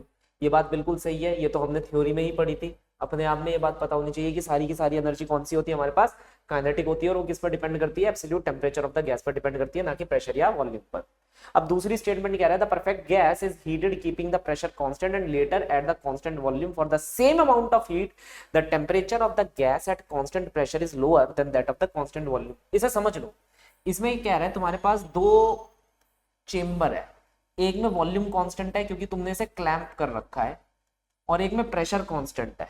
ठीक है, ये अनक्लैम्प्ड है, मतलब ये इसको हमने पकड़ कर नहीं बैठे हुए। क्लैंप का मतलब ये है ये फिक्स है, तुम ये समझो ये यहाँ पर फिक्स है, ये अनफिक्स है, अनफिक्स, ये फिक्स नहीं है। ठीक है, इसके अंदर हमारे पास क्या भरी हुई है, गैसें भरी हुई है, यहाँ पर भी गैस भरी हुई है। अब यहाँ पर ये कह रहा है कि भाई अगर मैंने क्यू अमाउंट ऑफ हीट दी दोनों में, यहाँ पर भी मैंने मान लो 100 जूल की हीट दी, यहाँ पर भी मैंने 100 जूल की हीट दी, तो यहाँ पर जो टेम्परेचर राइज होगा 100 जूल की हीट से, मान लो वो 100 डिग्री सेल्सियस का राइज हुआ, लेकिन 100 जूल की हीट से यहाँ पर जो टेम्परेचर राइज हो रहा है वो हुआ 80 डिग्री सेल्सियस का। बात आप समझे, यही स्टेटमेंट का मतलब है कि मान लो तुम्हारे पास 100 रुपए है, 100 रुपए तुम लेकर आए, 100 रुपए के अंदर तुम जो चीज लेकर आए वो सिर्फ उसकी वैल्यू है 80 रुपए की, यहाँ पर तुमने 100 रुपए खर्चे और 100 रुपए की चीज मिल गई, ये वाली बात हो रही है। तो ये कह रहा है कि ऐसा क्यों है, मतलब तुमने दोनों को same amount of heat the, same gas है हमारे पास, एक में प्रेशर कांस्टेंट और एक में वॉल्यूम कांस्टेंट है, तो इसमें टेम्परेचर राइज ज्यादा हो रहा है, इसमें टेम्परेचर राइज कम हो रहा है, ऐसा क्यों, बताते हैं।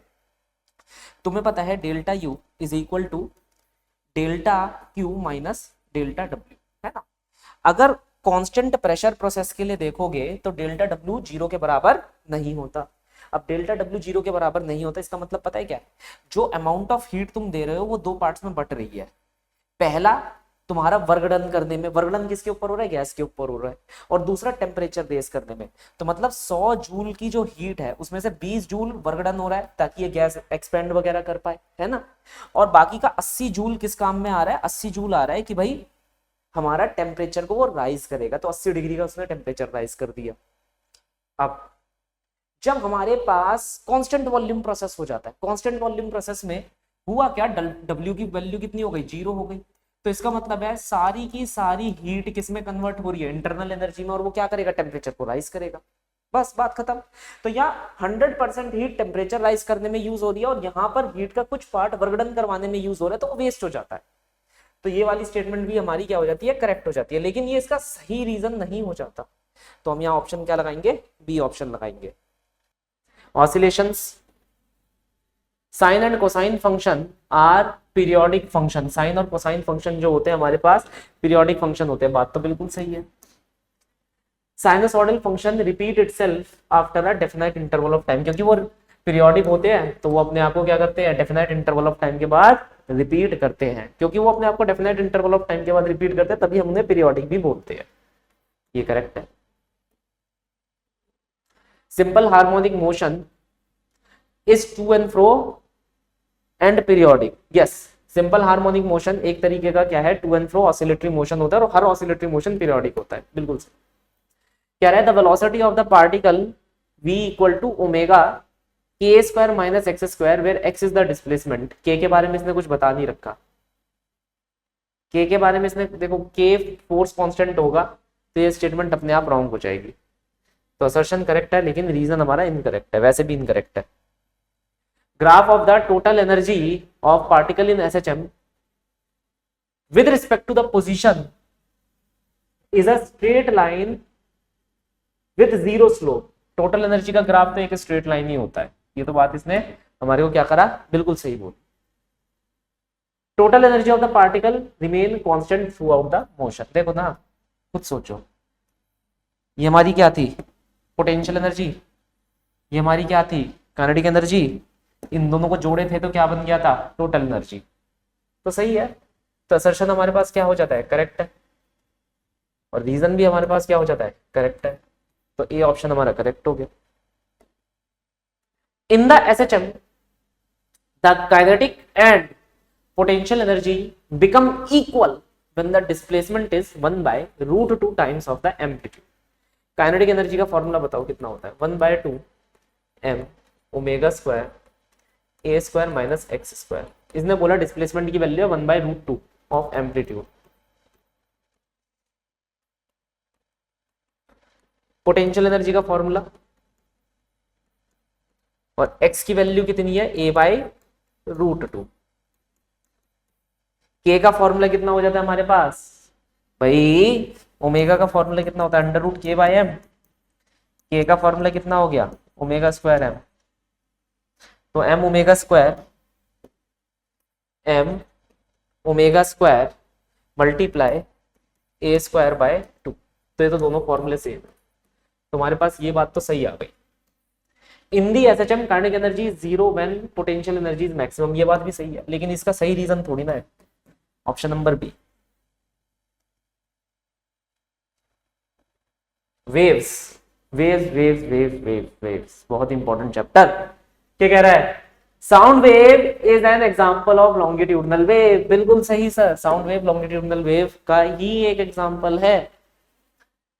इन longitudinal wave the constituents of the medium oscillate perpendicular. नहीं मेरे भाई, जो हमारा पार्टिकल है ऐसे टू एंड फ्रो मोशन दिखाता है, ना कि ऐसे। तो इसने बोला perpendicular to the direction of wave propagation, wave भी इसी डायरेक्शन में जा रही है और ऑसिलेशन भी कुछ ऐसे देखने को मिलता है हमारे। तो क्या होगा हमारे लिए, असर्शन सही है, रीजन इनकरेक्ट है। Two wave moving in uniform string having uniform tension can not have different velocities। दो वेव जो कि एक यूनिफॉर्म स्ट्रिंग के अंदर है, यूनिफॉर्म टेंशन जिस पर लगी हुई है, वेलोसिटी का फॉर्मूला कितना होता है यार, T/μ। Two wave moving in a uniform string, एक ही स्ट्रिंग है तो इसके मतलब है ये फिक्स हो गया, एक ही स्ट्रिंग है और एक ही टेंशन है, तो वेलोसिटी तो फिक्स हो गई हमारी, मतलब ये वाली पहली बात तो गलती हो गई। इलास्टिक एंड इनर्शियल प्रॉपर्टीज, देखो फॉर्मूले के हिसाब से देखो आप, एक ही टेंशन है और एक ही स्ट्रिंग है, एक ही स्ट्रिंग है तो उसका मास पर यूनिट लेंथ हमेशा कांस्टेंट रहेगा, मतलब म्यू की वैल्यू कांस्टेंट रहेगी। तो इस वजह से जो वेलोसिटी होगी वो कांस्टेंट रहेगी दोनों केसेस में। Elastic and inertial properties of string are same for all wave in the same string. हाँ बात बिल्कुल सही, इलास्टिक और जो इनर्शियल प्रॉपर्टी है स्ट्रिंग की सारी के सारी वेव के लिए वो सेम रहेंगी अगर एक ही स्ट्रिंग आप यूज कर रहे हो। More the speed of wave in a string depend upon its elastic and inertial properties only. हाँ, जो ये कह रहा है कि इसके तहत या इसके अपरांत, इससे एक्स्ट्रा ये ऐड करा जा सकता है कि जो वेव की स्पीड होती है किसी भी स्ट्रिंग के अंदर वो डिपेंड करती है किसके ऊपर, इनर्शियल प्रॉपर्टीज के ऊपर और इलास्टिक प्रॉपर्टीज के ऊपर, है कि नहीं, इनर्शियल और इलास्टिक प्रॉपर्टीज के ऊपर वो डिपेंड करती है। तो ये तो इस बात में भी कोई गलती नहीं है। तो हम क्या कहेंगे, हम तो यही बोलेंगे कि असर्शन ही सिर्फ एक इनकरेक्ट स्टेटमेंट है, रीजन हमारे पास क्या हो जाएगा, करेक्ट स्टेटमेंट हो जाएगा। ये हम लिख सकते हैं, बिल्कुल लिख सकते हैं। चलो आगे बढ़ते हैं, बस जितना आया उसके हिसाब से बता दिया, ये तो फैक्चुअल बात है, कंसेप्ट है। On reflection from a rigid boundary there take place a complete reversal of phase. बिल्कुल होता है, देखो ये रिजिड बाउंड्री है, ये वेव गई, हम ये मानते हैं कि इधर से एक और वेव आएगी। क्यों? यहां तुम्हारा नोड बनना चाहिए, बिल्कुल ऐसा एक स्टेशनरी पॉइंट बनना चाहिए।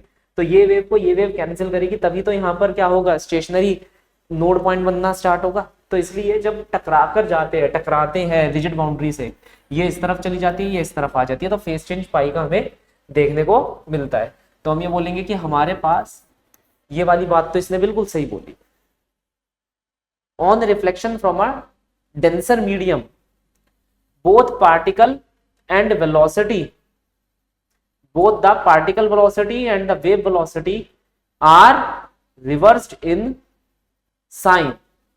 चलो इसे मिटा दो। क्या रहा है, on reflection from a denser medium both particle velocity and the wave velocity.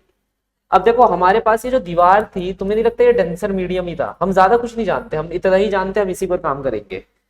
तो particle velocity and wave velocity are reverse in sign, particle की वेलोसिटी है नीचे की तरफ हो गई और वेव पीछे की तरफ हो गई, तो ये तो हमें देखने को मिल रहा है। तो ये इसका करेक्ट रीजन भी हो गया, तभी तो हमें ऐसा देखने को मिलता है कि फेज हमारा क्या हो जाता है, चेंज हो जाता है। तो पाई का फेज हमारा क्या हो जाता है, ऐड हो जाता है, मतलब फिजिकल सिग्निफिकेंस तो हमें यही देखने को मिल रहा है। तो from the piece of information which we know, हम ये चीजें डिसाइफर कर सकते हैं। तो मतलब यहाँ पर क्योंकि ये दोनों ही चीजें हमारे ऐसे आ रही थी, हमारी वेव पार्टिकल ऊपर थे, फिर पार्टिकल नीचे हो गए, नीचे होने की वजह से ही तो फेज नीचे हुआ, और वेव आगे जा रही थी, अब वो पीछे चली गई, तभी तो फेज हमारा 180 डिग्री आउट हुआ। Now we will start electric charges and field. हमारे पास क्या क्वेश्चन दे रखा है, when two bodies are charged through friction there is a transfer of electric charge from one body to another body। बिल्कुल सही, but no creation और no destruction of the charge. ये तो हमने सेशन के पहले जब हम पढ़ते हैं हम देख लेते हैं। This follow from the conservation of electric charges. तो कोई भी एडिशन या सब्सट्रैक्शन नहीं होता, क्यों होता है, क्योंकि कंजर्वेशन ऑफ चार्ज। तो बिल्कुल हमारी स्टेटमेंट करेक्ट है। Coulomb law and gravitational law follow the inverse square law. बिल्कुल सही, both law are same in all expect. पागल हो गए हो क्या? नहीं। If there exist Coulomb attraction between two bodies both of them may not be charge. कह रहा है कि अगर ये हमारे पास दो बॉडीज है, if there exist Coulomb attraction in between two bodies both of them may not be charge. अब यहाँ वर्ड लगा दी ना, मे, दोनों के दोनों चार्ज ना हो। जैसे मान लो ये अनचार्ज है लेकिन ये चार्ज है, तो ये अट्रैक्ट कर सकता है। क्यों? क्योंकि यहाँ पर क्या होगा, जैसे मान लो हमारे पास ये चार्ज बॉडी है, बहुत ही हेफ्टिली ये चार्ज बॉडी है, ये क्या करेगी, इसका नेगेटिव पोर्शन अपनी तरफ अट्रैक्ट करेगी और पॉजिटिव पोर्शन को क्या कर देगी, सिग्रीगेट कर देगी पीछे की तरफ। तो चार्ज सेंटर्स यहाँ पर क्रिएट हो जाएंगे जिसमें अट्रैक्शन की फोर्स रिपल्शन की फोर्स से ज्यादा हो जाएगी। तो उस केस में ये हो सकता है सर। ठीक है, मैं एक बार फिर से बता देता हूँ होगा क्या। जैसे मान लो हमने दो बॉडी ली, एक छोटी सी हाईली चार्ज बॉडी और एक अनचार्ज मेटल स्फीयर, तो सारा का सारा नेगेटिव चार्ज यहाँ शिफ्ट हो जाएगा, पॉजिटिव यहाँ। तो नेगेटिव चार्ज सेंटर यहाँ आ जाएगा, पॉजिटिव चार्ज सेंटर यहाँ आ जाएगा। अब यहाँ से लेकर के यहाँ तक का डिस्टेंस मान लो d है और यहाँ से लेकर के यहाँ तक का डिस्टेंस 2d है। तो d के 2d के कम होने की वजह से हम ये बोल सकते हैं कि जो अट्रैक्टिव फोर्स है हमारी वो बहुत ज्यादा हो जाएगी और रिपल्सिव फोर्स कम हो जाएगी। तो ये बात सही है। Coulomb attraction in between two bodies, Coulomb attraction between two bodies are oppositely charge. हाँ, कूलम अट्रैक्शन सिर्फ तभी होता है जब दोनों बॉडीज क्या होती है, अपोजिटली चार्ज बॉडीज होती है। बिल्कुल सही। तो रीजन हमारा बिल्कुल सही है, लेकिन देखो दोनों एक्चुअल स्टेटमेंट वाइज करेक्ट है, लेकिन reason is not a correct explanation also, not a correct explanation. On bringing a positively charge rod near a uncharge conductor the conductor get attracted. Homework है ये, होमवर्क करेंगे sir, सब बताएंगे क्यों ऐसा हो रहा है। On moving a distance 2 times the initial distance away from the infinitely long straight uniformly charged wire, the electric field reduces to 1/3 of the initial value। ठीक है, हमारे पास एक वायर है इन्फिनिटली लॉन्ग, कहीं पर भी इलेक्ट्रिक फील्ड का formula कितना हो जाता है, 2k लैम्डा अपॉन में r, यही होता है। इसने बोला on moving a distance 2 times the initial distance. तो ये हमारे पास इनिशियल डिस्टेंस है d, तुमने इसे 2 टाइम्स और बढ़ा दिया, 2d तक तुम मूव होकर यहां पर आ गए, this is the final distance. तो ओवरऑल डिस्टेंस यहां से यहां तक का कितना हो गया, 3d हो गया। The electric field reduces to 1/3 of the initial value, यहां पर इलेक्ट्रिक फील्ड कितनी होगी, 2k लैम्डा अपॉन में 3d, दैट इज इनिशियल की 1/3 पार्ट। ये बात तो मुझे सही लग रही है फॉर्मूले के according. The electric field is inversely proportional to the distance from the infinitely large current carrying wire, oh sorry current carrying wire कह रहा हूं, चार्ज्ड वायर कह रहा है, E is inversely proportional to 1/r। हमारा फॉर्मूला भी हमने यही लिखा है, 2k लैम्डा बाय r, तो दोनों सही है and reason is the correct explanation, option number A. Electrostatic potential and capacitance, electric energy reside out of the spherical isolated conductor. बिल्कुल, अगर एक आइसोलेटेड मेटालिक कंडक्टर है तो चार्ज बाहर की तरफ बैठता है, फील्ड बाहर सेट होती है तो एनर्जी भी बाहर की तरफ ही हमारी सेट रहती है, बिल्कुल सही sir. The electric field at any point inside the conductor is 0, yes, कोई भी चार्ज अंदर रिसाइड नहीं कर रहा तो इलेक्ट्रिक फील्ड अंदर क्या रहती है, 0 रहती है। तो हम यहां पर क्या लिखेंगे, करेक्ट है भाई, अंदर की तरफ कोई भी चार्ज नहीं बैठता, बाहर की तरफ आकर रहता है, तभी तो बाहर फील्ड फिक्स होती है और फील्ड की वजह से ही फील्ड एनर्जी फिक्स होती है। तो यही तो रीजन है कि ये फिनोमिना हो पा रहा है, it is a correct reason. A dielectric is inserted between the plate of a battery connected capacitor, the energy of the capacitor increases. यहां पर हमारे पास कंडीशन है कि डाइलेक्ट्रिक को इंसर्ट करा गया इन between the plate of the battery, ठीक है। नाउ यहां पर ये कंडीशन ये दे रखी है कि ये जो कैपेसिटर है हमारे पास, ये बैटरी से कनेक्टेड है and then we are inserting the dielectric. अब इसके कारणवश क्या हो जाएगा, देखो कैपेसिटेंस तो तुम्हारी बढ़ेगी, चार्ज भी तुम्हारा बढ़ेगा, ऐसा तो है नहीं कि चार्ज ना बढ़े। अब हमारे पास एनर्जी का फॉर्मूला हो जाता है हाफ CV², कैपेसिटेंस बढ़ गई, K टाइम्स हो गई, तो हमने यहां पर लिखा energy is half new CV², new capacitance V², capacitance K times हो गई, this is what, this is the old energy, so energy भी हमारी K टाइम्स बढ़ जाएगी। देखो बेसिक फॉर्मूला होता है हाफ CV², नया कैपेसिटेंस K टाइम्स है तो एनर्जी भी कितनी हो गई, K टाइम्स हो गई। तो जैसे इसने कहा कि अगर मैं डाइलेक्ट्रिक को इंसर्ट करूं in between the plate of the in between the plates of a battery connected capacitor, battery connected capacitor का मतलब है ये वाली कॉन्फ़िगरेशन, ठीक है, then the energy increases, yes it will increase, certainly it will increase and the energy of the capacitor is something like this, मतलब option number A हमारा correct solution हो जाएगा। ध्यान रखना यहां पर से हमारे पास बहुत सारे सवाल आएंगे, तो मैं यहां पर पहले ही सवाल बता देता हूं। एक ये भी आ जाएगा कि तुम्हारे पास एक डाइलेक्ट्रिक में इंसर्ट कर रहा हूं एक चार्ज कैपेसिटर के अंदर, किसके अंदर, चार्ज कैपेसिटर के अंदर, तो इसके अंदर पोटेंशियल, इलेक्ट्रिक, ठीक है, potential energy, electric field, charge, capacitance, इन सब के ऊपर कमेंट करो और सेम चीज आप पिछले वाले क्वेश्चन में भी कमेंट करके देखना, ओके। चलिए आगे बढ़ते हैं, करंट इलेक्ट्रिसिटी से question. Current is a vector quantity, current एक वेक्टर क्वांटिटी है, बिल्कुल ही बात गलत है, ठीक है।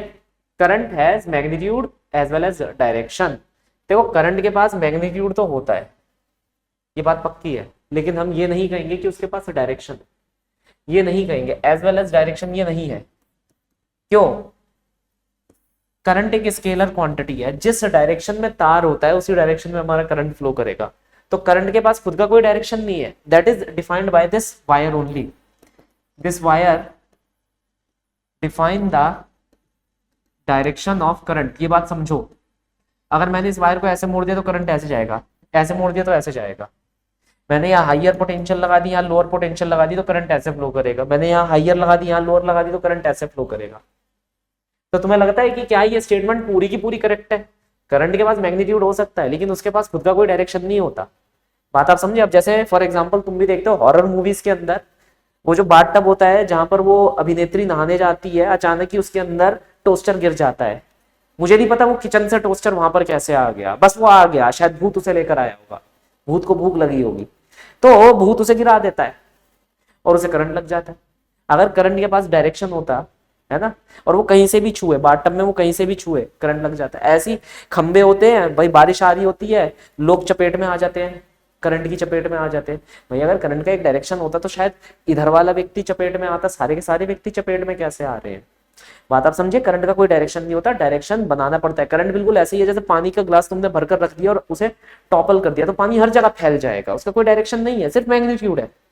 तो हमारे लिए तो यार ये स्टेटमेंट तो इनकरेक्ट है, ये स्टेटमेंट भी पार्शियली इनकरेक्ट हो जाती है, मैं इसे बोलूंगा पार्शियली इनकरेक्ट। अगर मैंने ये बोल दिया कि भैया उसके पास कोई मैग्नीट्यूड भी नहीं होता, फिर परेशानी वाली बात है, तो पार्शियली इनकरेक्ट है। तो क्या हम ये आंसर की ले सकते हैं? नहीं। क्या हम ये ऑप्शन से ले सकते हैं? नहीं, मैं तो नहीं ले सकता, ये बेकार के ऑप्शन है। For a conductor resistivity increases with the temperature, yes resistivity increases with the temperature because collision बहुत सारे होने लग जाते हैं। रो का फॉर्मूला होता है एम अपॉन में NEET, NEET, since rho is equal to m upon में NEET when the temperature increases the time, ये जो फ्री इलेक्ट्रॉन्स है इनका रैंडम मोशन इंक्रीज हो जाता है, वाइब्रेशन इंक्रीज हो जाती है, और इस कारणवश ये टी क्या हो जाता है? डिक्रीज हो जाता है, टाइम ऑफ रिलैक्सेशन क्या हो जाता है? डिक्रीज हो जाता है। तो हम जानते हैं कि भाई जैसे टेम्परेचर बढ़ाओगे तो रैंडम मोशन में बढ़ोतरी आ जाएगी, रैंडम मोशन में बढ़ोतरी आ जाएगी तो एक दूसरे से टकराने लग जाएंगे, टकराने लग जाएंगे तो रिलैक्सेशन टाइम कम हो जाएगा, रिलैक्सेशन टाइम कम हो जाएगा तो ये बढ़ जाएगा। बात तो बिल्कुल सही है, मतलब यहाँ पर ए ऑप्शन हमारा क्या होएगा? डिफॉल्ट करेक्ट होगा। अब शुरू करते हैं मूविंग चार्जेस एंड मैग्नेटिज्म से। Ampere circuital law is independent of Biot-Savart law, ऐसा होता है क्या? नहीं यार, एम्पियर सर्किटल लॉ कहां से डिराइव करा है? बायोट-सावर्ट से ही तो डिराइव करा है, तो फिर कहां से हो गई ये बात करें, है ना? तो ampere circuital law can be derived from Biot-Savart law, this is the correct statement, option D हमारा करेक्ट होगा। Magnetic field due to a very large current carrying loop is zero at its center, ऐसा है क्या? देखो क्या कह रहे हैं, एक बहुत ही लार्ज करंट कैरिंग लूप है जिसकी रेडियस इन्फिनिटी को टेंड कर रही है, इसके सेंटर पर पूछा है इसने, कितना होगा? म्यू नॉट NI अपॉन में, या ऐसे कर लो, चलो ऐसे ही कर लो, म्यू नॉट NI अपॉन में 2R, R की वैल्यू इनफाइनाइट है तो ये किसको टेंड करेगा? जीरो, सही है। और फॉर्मूला इसने क्या लिखा है? अच्छा इसने फॉर्मूला दे रखा है, ये देख, इसने भी तो यही फॉर्मूला लिख दिया, मैंने यहाँ नंबर ऑफ टर्म्स लगा दिया बस, तो फॉर्मूले के तहत आंसर तो बिल्कुल सही आ रहा है। तो हम क्या लिखेंगे कि दोनों ही सही है, दोनों अपने आप में सही स्टेटमेंट है और रीजन भी करेक्ट रीजन है। If a charged particle is released from the rest in a region of uniform electric and magnetic field which are parallel to each other, it will move in a straight line. Electric field exert no force on the particle, but the magnetic field does. यार ये वाली बात बताना जरा, ये हो सकती है क्या कभी? चलो देखो, एक चार्ज पार्टिकल है हमारे पास, उसे हमने एक रीजन में भेजा जहां इलेक्ट्रिक और मैग्नेटिक फील्ड एक दूसरे के पैरेलल है, ये रही इलेक्ट्रिक, ये रही मैग्नेटिक, ये रहा हमारा चार्ज पार्टिकल, हमने इसे फेंक दिया, ये स्ट्रेट लाइन में जाएगा क्योंकि सिर्फ और सिर्फ इलेक्ट्रिक फोर्स इसके ऊपर लग रही होगी, स्ट्रेट लाइन मोशन होगा। लेकिन ये कह देना कि जो इलेक्ट्रिक फील्ड है वो कोई फोर्स एक्सर्ट ही नहीं करती, अपने आप में बेवकूफ वाली बात है। सी ऑप्शन करेक्ट हो गया। Current carrying loop placed in a magnetic field must experience a torque, ये कोई यार ये तो ज्यादती वाली बात हो गई। टॉर्क का फॉर्मूला क्या होता है? M cross B, that is MB sine theta. अब मैंने ऐसे रख दिया, मान लो कि जो हमारे पास ये करंट कैरिंग लूप है और जो हमारी मैग्नेटिक फील्ड एग्जिस्ट कर रही है, उन दोनों के बीच का एंगल 180 डिग्री हो गया या 0 डिग्री हो गया, तो टॉर्क एग्जिस्ट करेगी? नहीं करेगी। ये एंगल को मैंने 90 डिग्री की जगह 180 डिग्री करवा दिया है, 180 डिग्री रख दिया, 0 डिग्री रख दिया, तो क्या टॉर्क एग्जिस्ट करेगी? नहीं करेगी। तो ये क्या ही बात कर रहा है हर बार कि भाई जो करंट कैरिंग लूप है अगर हम मैग्नेटिक फील्ड में रख देंगे तो हमेशा उसे एक्सपीरियंस होगा टॉर्क? नहीं, एक्सपीरियंस नहीं होगा। एक सेकेंड रुको, ये चेयर किसने रख दी? मैं नहीं रखी है भैया, हटा देते हैं आराम से। ओके, अब बात करते हैं। Torque on the loop is given by, yes हमने इसी से ये आंसर निकाला है, तो डी ऑप्शन करेक्ट हो गया। मैग्नेटिज्म एंड मैटर सर, आपका important chapter. The pole of a magnet can not be separated by breaking into two pieces. जो पोल है, मतलब मोनोपोल कभी एग्जिस्ट नहीं कर सकते, तो हम भी जानते हैं और तुम भी जानते हो कि मोनोपोल क्या होते हैं, कभी भी एग्जिस्ट नहीं कर सकते, तो बात तो ये सही करा है। Magnetic moment will be reduced to half when magnet is broken into two pieces, yes. तो मैग्नेटिक मोमेंट पोल स्ट्रेंथ और डिस्टेंस पर डिपेंड कर जाती है। तुम्हारे पास, तुमने डिस्टेंस को आधा कर दिया तो वो भी आधी हो जाएगी, बिल्कुल ठीक है। लेकिन ये इसका रीजन तो कुछ नहीं हुआ, स्टेटमेंट अपने आप में सही है, रीजन नहीं हुआ। To protect any instrument from the external magnetic field it is placed inside an iron body, बिल्कुल सही, ये तो हम करते ही करते हैं। Reason, iron has high permeability. Iron, देखो आयरन हमारे पास क्या होता है सर, एक फेरोमैग्नेटिक सब्सटेंस होता है, फेरो की तो परमिएबिलिटी बहुत है, फेरोमैग्नेटिक, ये भी बात सही, ये इसका सही रीजन भी है, तभी तो हम रखते हैं। अब स्टार्ट करते हैं इलेक्ट्रोमैग्नेटिक इंडक्शन, और हमारे पास पहला क्वेश्चन है कि induce EMF will always occur whenever there is change in magnetic flux. ये तो हमारे को फॉर्मूले से ही पता है, ये बिल्कुल सही बात है। Current always induces when there is a change in magnetic flux, क्या रहा है कि करंट हमेशा ही इंड्यूस होगा अगर मैं मैग्नेटिक फ्लक्स लिंक्ड, जो मैग्नेटिक फ्लक्स होगा उसको हमेशा चेंज करूंगा। क्या ये सही बात है? क्या हमारे पास कोई ऐसे कॉम्बिनेशन हमें देखने को मिले जहां करंट चेंज ना हो? भाई देखो, जैसे फॉर एग्जांपल हमने एक रॉड ली, हम रॉड को रोटेट करते थे, तुम्हें याद है, रॉड को रोटेट करते थे इनसाइड द मैग्नेटिक फील्ड, तो हमारे पास ईएमएफ जनरेट होने को मिल जाया करती थी। अब तुम कहोगे सर ये तो आपने motion of the rod relative to the field कर दिया। यार इसके अंदर अगर हम इससे भी तो ईएमएफ निकाल दिया करते थे इसकी। कैसे हम निकालते थे ईएमएफ? अगर मैं d phi by d t करूँ यहाँ पर, that will be d by d t of magnetic field dot area swept. ये मान लो थीटा टाइम के अंदर, वो सॉरी टी टाइम के अंदर कुछ छोटा सा थीटा एंगल स्वेप्ट कर रहा है नहीं कर रहा, तो कितना एरिया ये कवर कर लिया करता था यहाँ पर 1/2 L square multiply d theta. तो d theta by d t हमारे पास क्या आ जाया करता था 1/2 B omega L square, that was the relation ना। अब इसके अंदर क्या होता था, पोटेंशियल सेट हो जाया करती थी, लेकिन करंट इसके अंदर फ्लो कर रहा है? नहीं कर रहा सर। करंट कहाँ है? ये बस पॉजिटिव और नेगेटिव पोटेंशियल हो गया। तो यहाँ पर भी तो हमने इसी फॉर्मूले को लगाया, जो ईएमएफ इंड्यूस हो रही है वो इसी प्रिंसिपल से तो लगाई, minus d phi by d t से हमने फॉर्मूला बना दिया। तो ये तो बात बिल्कुल सही है कि इंड्यूस ईएमएफ हमेशा अकर होगा जब भी there will be a change in the magnetic flux, जब भी मैग्नेटिक फ्लक्स के साथ हमारे पास चेंज हमें देखने को मिलेगा, बिल्कुल। Current always induces whenever there is a change in the magnetic flux, ये बात बिल्कुल करेक्ट नहीं है। इसी केस के अंदर हमारे पास ये बात करेक्ट देखने को नहीं मिलती, ठीक है। और कोई और केस हो सकता है? सोचो सोचो सोचो सोचो, क्या और कोई केस हो सकता है हमारे पास?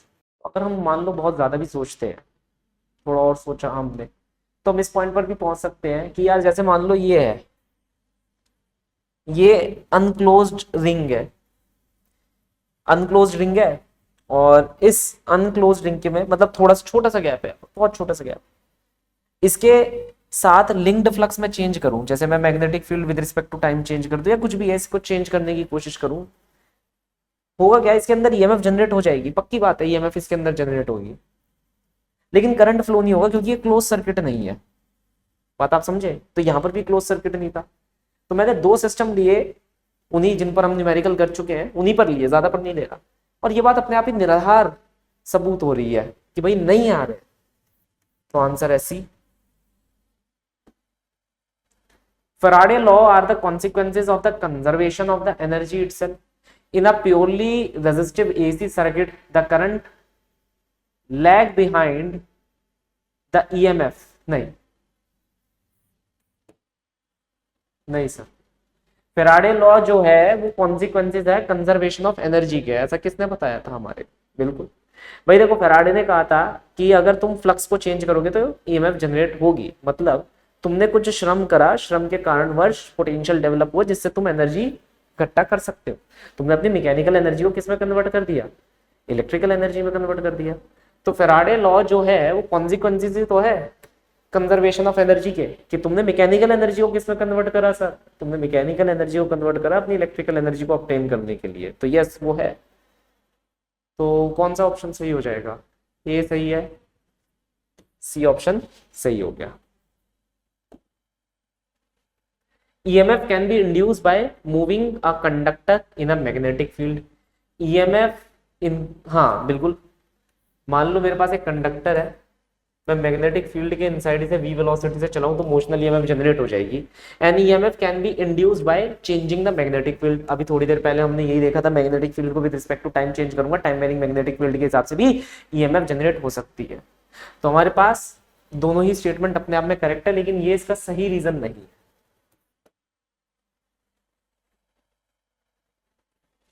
Figure show metallic conductor moving in the magnetic field. The induced EMF across its end will be zero. Yes, क्योंकि यहाँ पर BVL अगर हम लगाएंगे मोशनल EMF के हिसाब से तो L effective is zero। तो ये बात बिल्कुल हमारे पास क्या आ रही है? सही आ रही है। The induced EMF across the end of the conductor is given by BVL sin theta. Yes, यही एक्चुअल फॉर्मूला होता है, इसके तहत यहाँ पर आंसर क्या आएगा? जीरो आएगा। तो हमारा ये आंसर करेक्ट हो जाएगा। Alternating current sir, average value of AC over complete cycle is zero. बिल्कुल, मीन वैल्यू हमारी जीरो होती है क्योंकि it is equal to area under the curve, तो positive negative give you a zero. Average value of AC is always defined over a half cycle. बिल्कुल सही, लेकिन ये इसका सही रीजन तो नहीं है ना, सही रीजन तो मैंने बताया है। Capacitor is connected to a direct current source, it reactance is infinite. एक कैपेसिटर को डीसी के साथ मैंने लगा दिया तो उसकी रिएक्टेंस जो होगी वो इनफाइनाइट हो जाएगी। देखो डीसी की एफ की वैल्यू कितनी होती है? जीरो, फ्रीक्वेंसी जीरो हो गई तो ये इनफाइनाइट हो जाएगा क्योंकि ये फ्रीक्वेंसी पर डिपेंड करता है 2πf।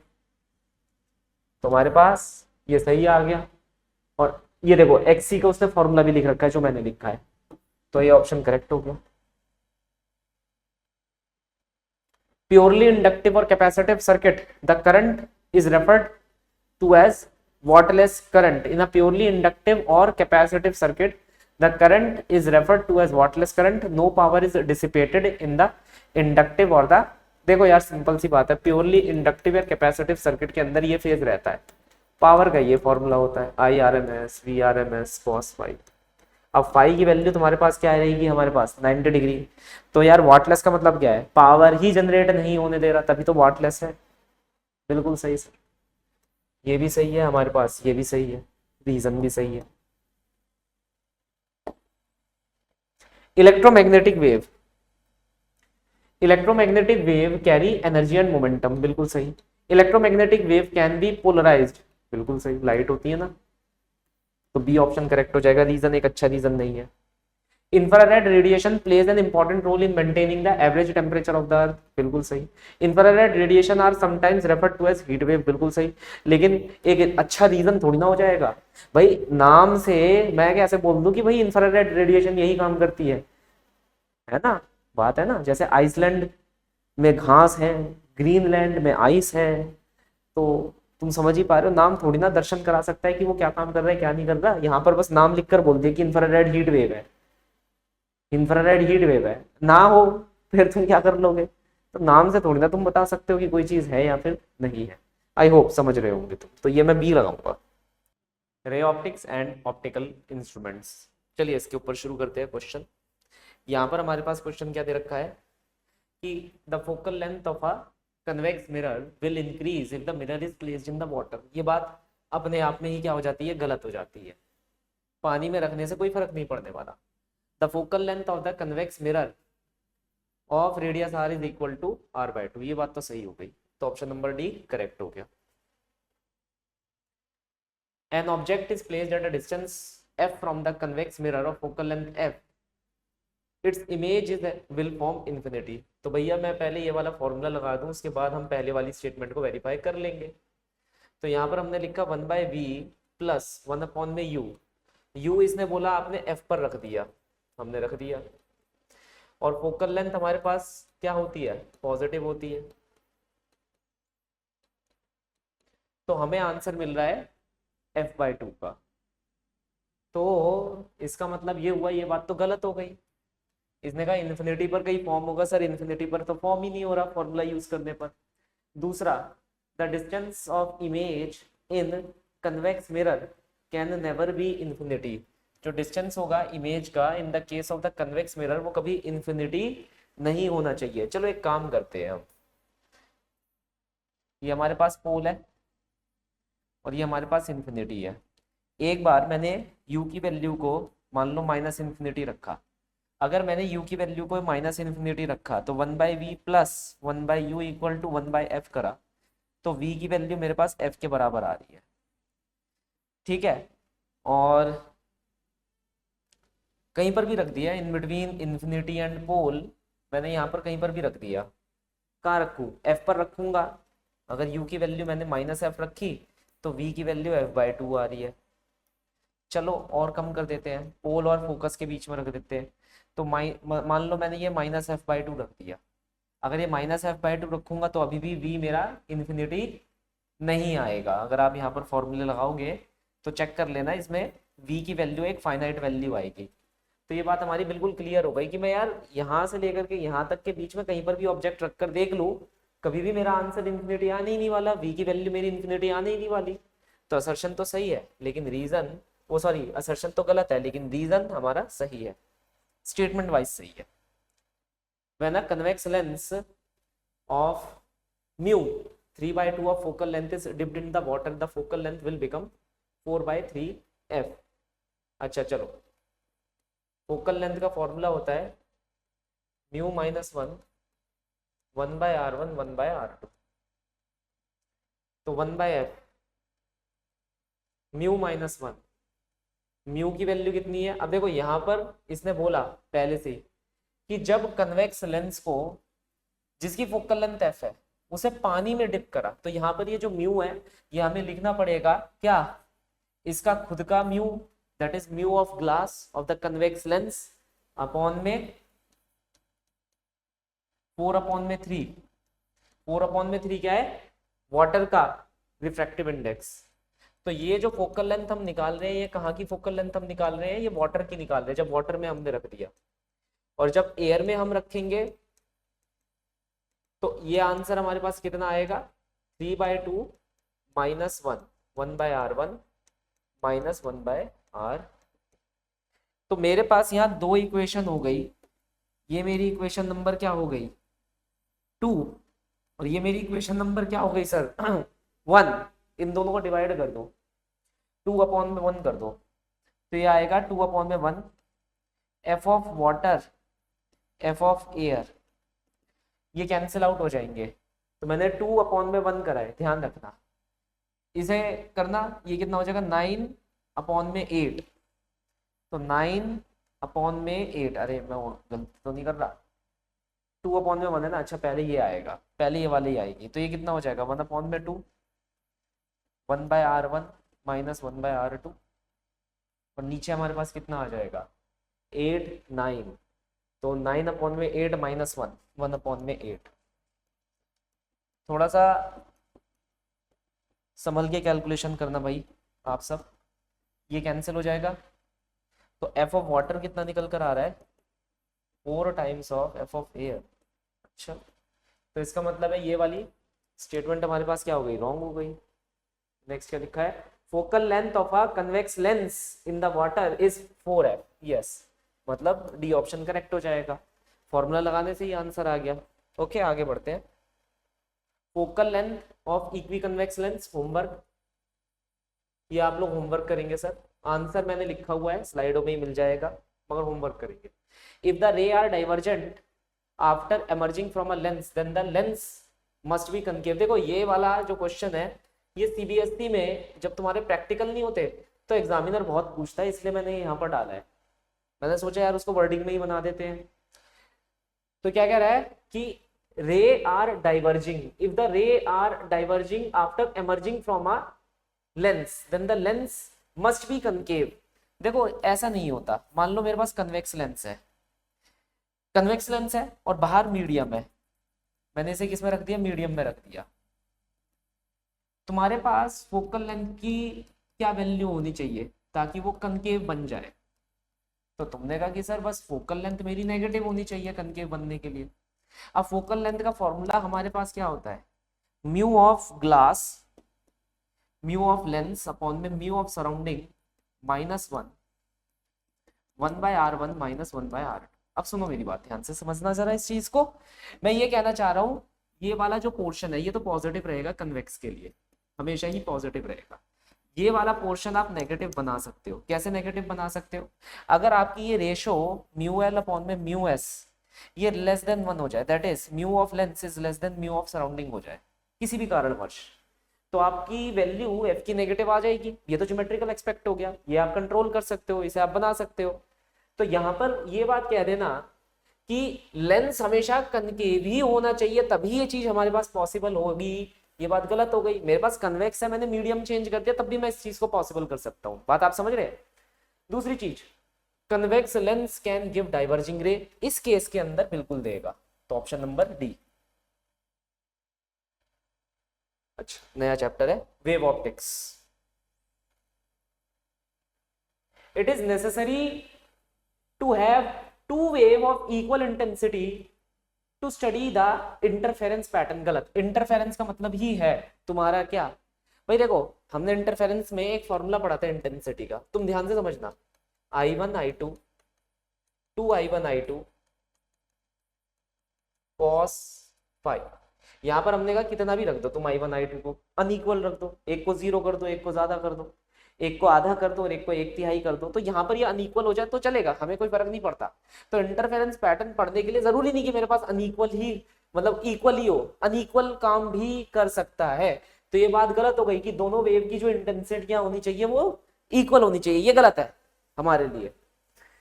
फिर दूसरा इसने क्या बोला, there will be effect on the clarity if wave are unequal intensities. Yes, देखो हमने आई नॉट क्यों लिया था, क्योंकि हमें YDSE के अंदर चटकदार कलर मिल रहे थे, एक ब्राइट एक डार्क, एक ब्राइट एक डार्क।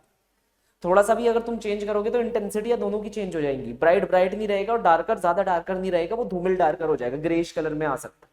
तो अच्छा लगेगा क्या वो एक्सपेरिमेंट देखकर? नहीं।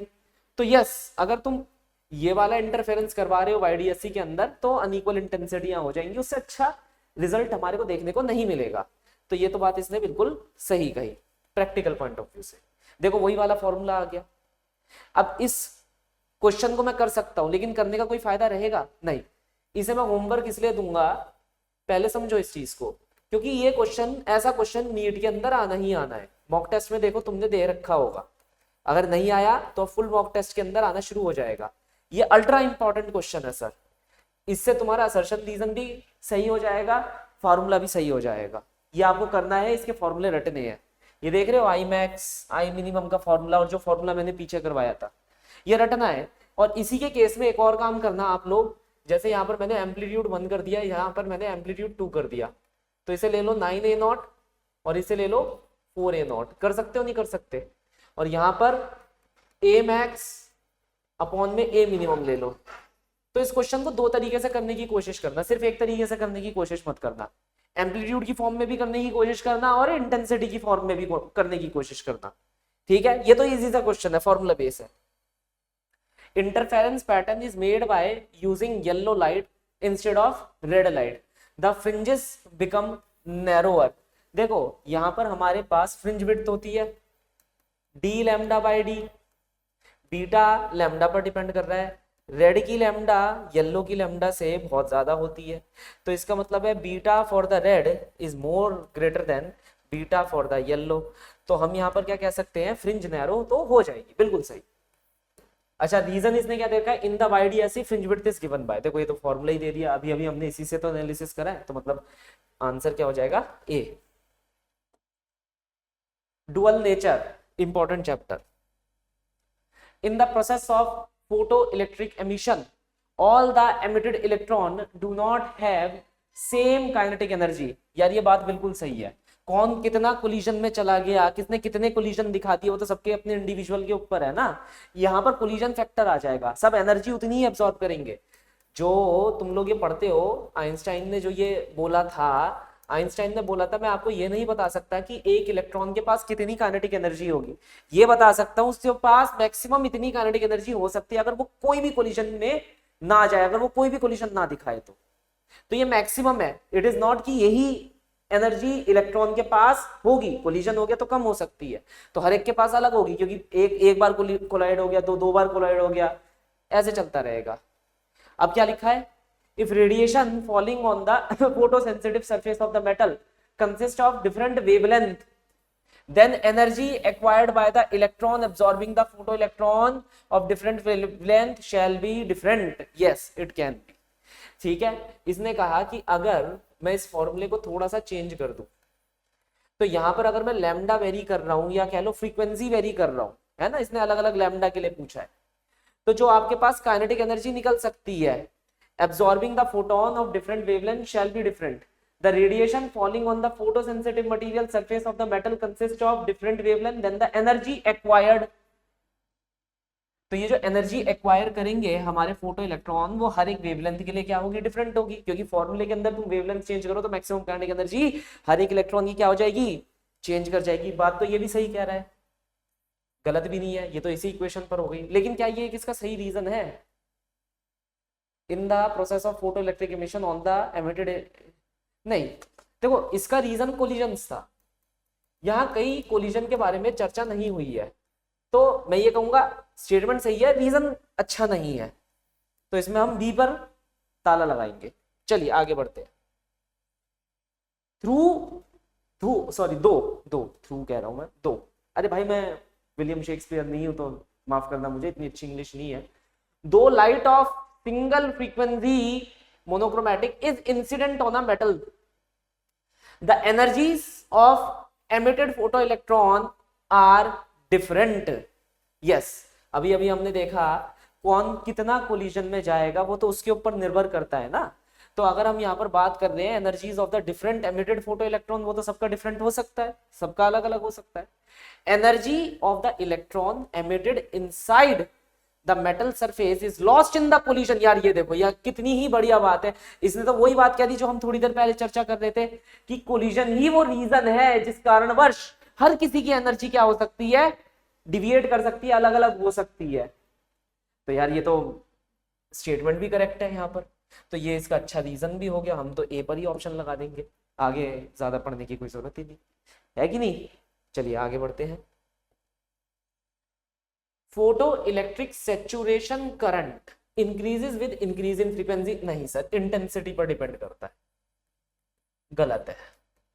Energy of the incident photons increases with the increasing frequency, yes, ये देखो अभी अभी हमने पढ़ा था,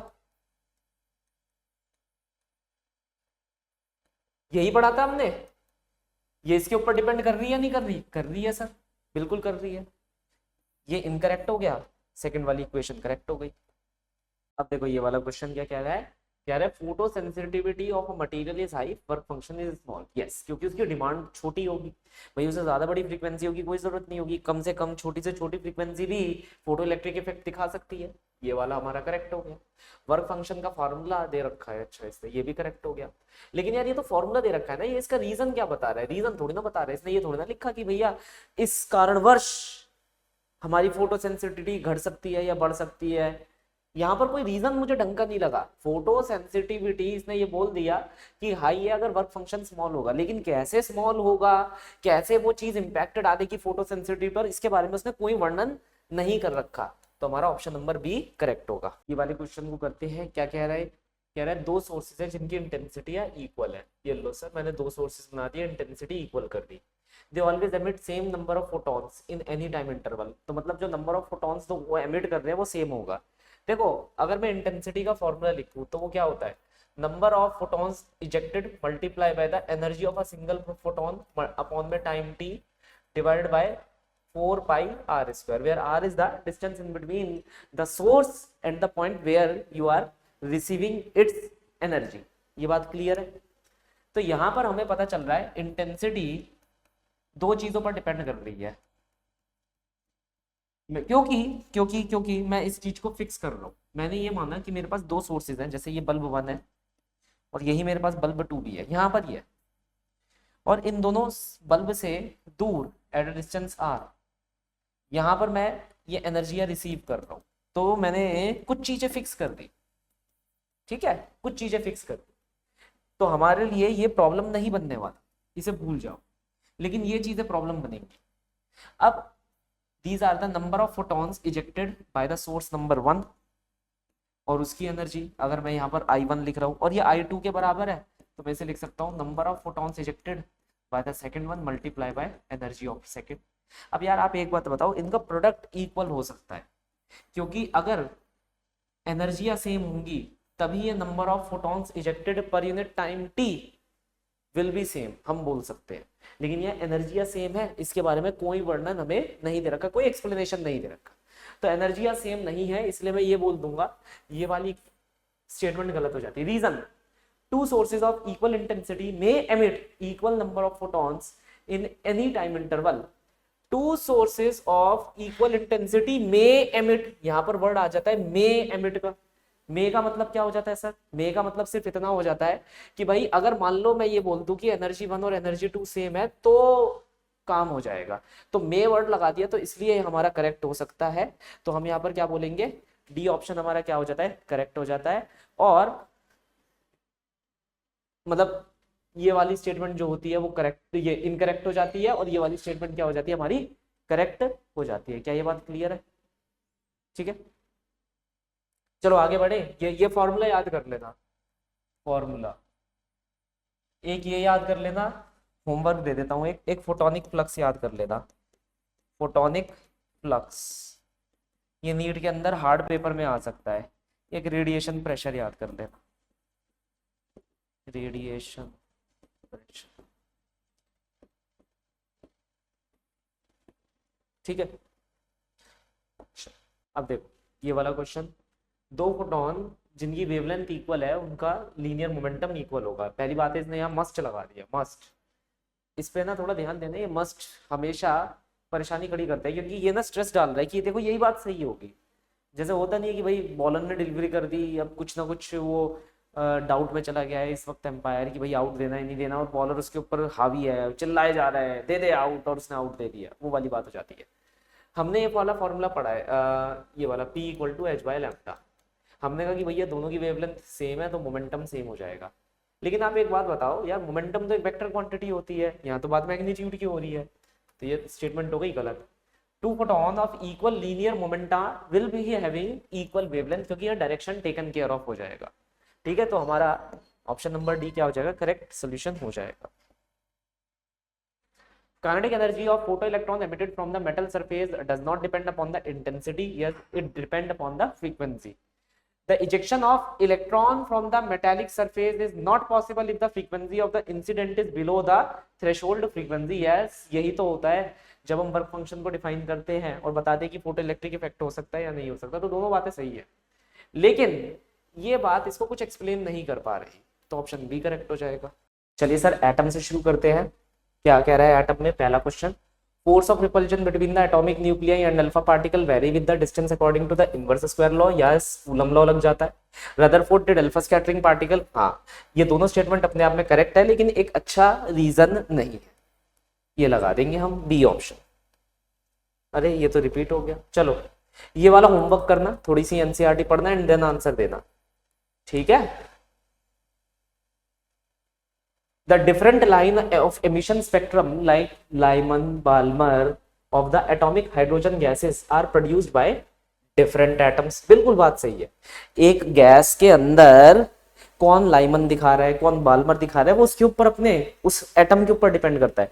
तो जो गैस हमारे पास, हम क्या करते हैं गैस में से ही तो स्पेक्ट्रम देखते हैं, तो हर एक मॉलिक्यूल वहां पर हाइड्रोजन का अलग लाइन छोड़ रहा होता है, तो हमें वो देखने को मिल जाती है। सभी अगर एक लाइन छोड़ते तो एक लाइन देखने को मिलती, लेकिन एक हाइड्रोजन, दूसरा हाइड्रोजन, तीसरा हाइड्रोजन, कोई लाइमर छोड़ रहा है, कोई बाल्मर छोड़ रहा है, कोई पास्टन छोड़ रहा है, कोई ब्रैकेट छोड़ रहा है, कोई प्रीफंड छोड़ रहा है, सब अलग अलग छोड़ रहे होते हैं, तभी तो स्पेक्ट्रम हमें दिखाई देता है।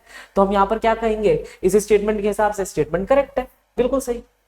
The sample of atomic hydrogen gas consist of million of atom, में वही तो कह रहा हूं, कई सारे एटम्स होते हैं ना, 1 2 3 4 5 6, सब अलग अलग रेडिएट करते हैं, बिल्कुल सही है ना। तो स्टेटमेंट 1 और स्टेटमेंट 2 आपस में करेक्ट है, लेकिन ये इसका एक करेक्ट एक्सप्लेनेशन नहीं है। एक्सप्लेनेशन होता तो बताता ना कि फार्मूला क्या है लाइमन का, बाल्मर का, इस फॉर्मूले से ये वाला एटम है, ये वाला एटम इस फॉर्मूले से ये लाइन डाल रहा है, ये वाला एटम है, ये इस फॉर्मूले से ये लाइन बना रहा है। अगर ये बता देता तो हमें रीजन अच्छे से पता चल जाता। अब जैसे क्लास में बच्चों वाली बात हो जाती है, जैसे क्लास में बच्चे हैं भाई, है ना, सारे बच्चे शरारती हैं, लेकिन कौन कितना शरारती है अगर ये पता चल जाता तो बात अलग हो जाती। तो हमारा हो गया बी। अब आ जाते हम न्यूक्लियाई पर। देखिए, density of all the nuclei are same. क्या ये सीबीएसई में नहीं आ चुका है? क्या ये नीट के अंदर नहीं आ सकता? बिल्कुल आ सकता है। क्या ये जेई के अंदर नहीं पूछा गया? बिल्कुल पूछा। Radius of the nucleus are equal to R nought A की पावर 1/3 होता है। अब इसने कहा radius of the nucleus is directly proportional to the cube root of mass number. Yes, ये भी बात बिल्कुल सही है। तो हमारे पास क्या हो गई, ये दोनों स्टेटमेंट अपने आप में करेक्ट हो गई, और ये इसका एक क्या हो गया, करेक्ट रीजन भी हो गया। जब तुम डेंसिटी का फॉर्मूला निकालोगे ना, density equal to mass per unit volume करके निकालोगे, तो डेंसिटी सबके लिए सेम आएगी, क्योंकि ए से वो इंडिपेंडेंट हो जाएगी। देखना, करके देखना अपने आप, फॉर्मूला निकालना, एनसीईआरटी के अंदर गिवन है, बोलना मत कि आएगा नहीं, यहीं से आएगा क्वेश्चन, इसके ऊपर तो क्वेश्चन भी कर रखना। तो ऑप्शन ए हमारा क्या हो जाएगा, करेक्ट हो जाएगा। अगर ये रिलेशन ट्रू ना होता तो ये रिलेशन हम कभी नहीं बना पाते ऊपर वाला, ये प्लीज ध्यान में रखिएगा। In a decay daughter nuclei shift 2 places to the left from the parent nuclei.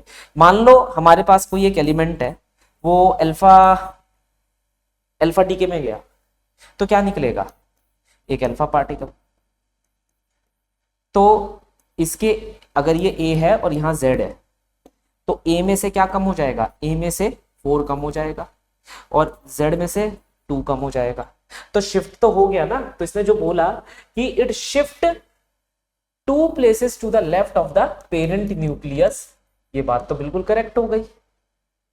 Parent nucleus से 2 पायदान पीछे चला गया, अगर इसमें अल्फा डीके हुआ, ये तो हमें पहले पता चल गया। अच्छा, दूसरी बात इसने क्या बोली, alpha particle carries 4 unit of mass. Yes, अगर तुम ये मानकर चल लो कि mass of neutron is literally similar to that of the mass of proton, तो कितना हो गया, 4 times of mass of neutron, या फिर 4 times of mass of proton, है ना। तो ये वाली बात भी हमारे पास क्या हो गई, सही हो गई। अब हमें ये बताना है कि ये वाली बात इसका करेक्ट एक्सप्लेनेशन है। नहीं सर, कोई रिलेशन ही नहीं है।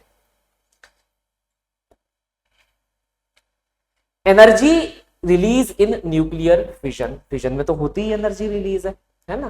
Total binding energy of the fission fragment is larger than the total binding energy of the parent nuclei. ये स्टेटमेंट याद कर लेना, रट्टा मारना इसको। ये कह रहा है कि अगर मान लो फिशन हुआ, तो जो टोटल बाइंडिंग एनर्जी होती है फिशन फ्रेगमेंट्स की, जो फिशन हमारे पास जो डॉटर न्यूक्लियाई आ रहे हैं उनकी, वो कुछ ज्यादा ही होती है than that of the total binding energy of the parent one. तो फिशन हुआ, उसमें जो रिएक्टेंट आपने चूज करा, वो कह रहे हैं कि बाइंडिंग एनर्जी जो पेरेंट्स की होगी, रिएक्टेंट की होगी, वो कम होगी, लेकिन जो फिशन के बाद जो प्रोडक्ट आ रहा है, जो डॉटर न्यूक्लियाई आ रहा है, उसकी ज्यादा होगी। बिल्कुल, देखो यहां पर मैं ये पूरी की पूरी डेटा को लिख कर लाया हूं, है ना। मैंने तुम्हें एक कर्व बताया था ग्राफ वाला, अगर तुम देखोगे तो उस कर्व के अंदर ही हमारा आंसर छुपा हुआ है। मैंने बोला था कि थोड़ा बहुत याद रख लेना, वैसे याद उसे कोई रख नहीं सकता, लेकिन फिर भी देखो क्या लिखा है, according to the concept of binding energy. Binding energy के कंसेप्ट के अकॉर्डिंग क्या होता है, fission can occur because total mass will decrease, that is EBN, that is the binding energy will increase. देखो हम अगर ऐसे बना दें, फिजन कहां होता है, फिजन इस एरिया में होता है ना। ये हमारे पास फेरस आ जाएगा 8.8, तो फिजन यहां पर होता है, हैवी न्यूक्लियाई में होता है। अब ये सारे के सारे हैवी न्यूक्लियाई, इनकी बाइंडिंग एनर्जी पर न्यूक्लियन जो होती है वो बहुत कम होती है, और इनका जो ए का वैल्यू होता है वो बहुत ज्यादा होता है। तो ये टूटते हैं तो ये पीछे की तरफ आते हैं। अब ये पीछे की तरफ आ रहे हैं, तो देख रहे हो इनकी बाइंडिंग एनर्जी पर न्यूक्लियन क्या हो रही है, बढ़ रही है। प्लीज उस ग्राफ को यार याद कर लेना, मैं तो फिर भी रफ बना रहा हूँ यहाँ पर, तुम्हें एक्चुअल याद होना चाहिए। ये मत कहना कि अरे सारी वैल्यू याद करूं, उसमें मैंने बता रखा है कौन सी वैल्यू याद करनी है। तो यहां पर ये यही बात बोल रहा है कि देखो अगर मान लो यूरेनियम यहां से टूटा, तो वो टूटकर जो डॉटर न्यूक्लियाई बनाएगा वो पीछे की साइड कहीं अवेलेबल होंगे हमारे को, तो उनके ए की वैल्यू भी कम हो जाएगी, लेकिन उनकी बॉन्डिंग एनर्जी पर न्यूक्लियन क्या हो जाएगी, बढ़ जाएगी। यहाँ पर यही मैंने लिखा है, तो इसके तहत ये भी हमारे पास बिल्कुल सही आया, ये इसका बिल्कुल एक सही एक्सप्लेनेशन भी हो गया। तो statement A will be the correct solution, तभी तो एनर्जी हमारी क्या होती है, रिलीज होती है। चलो आगे बढ़ते हैं, कहां गया, ओके।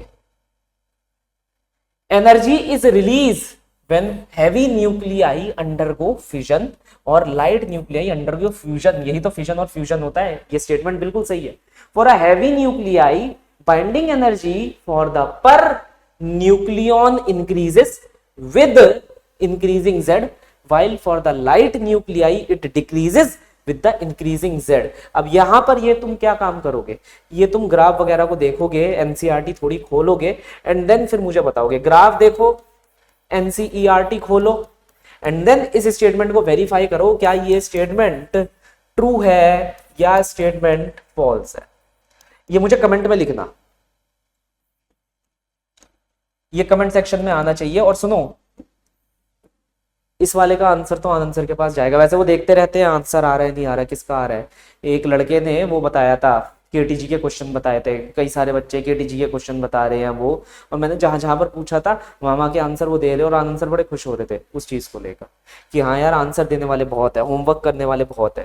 सेमीकंडक्टर शुरुआत करते हैं, बहुत ही नापसंद टॉपिक, ठीक है। चलो हाँ, Statement 1, if forward current changes from 1.5 milliampere when forward voltage in the semiconductor diode is changing from 0.5 to 2 volt, the forward resistance of the diode will be 1 ohm।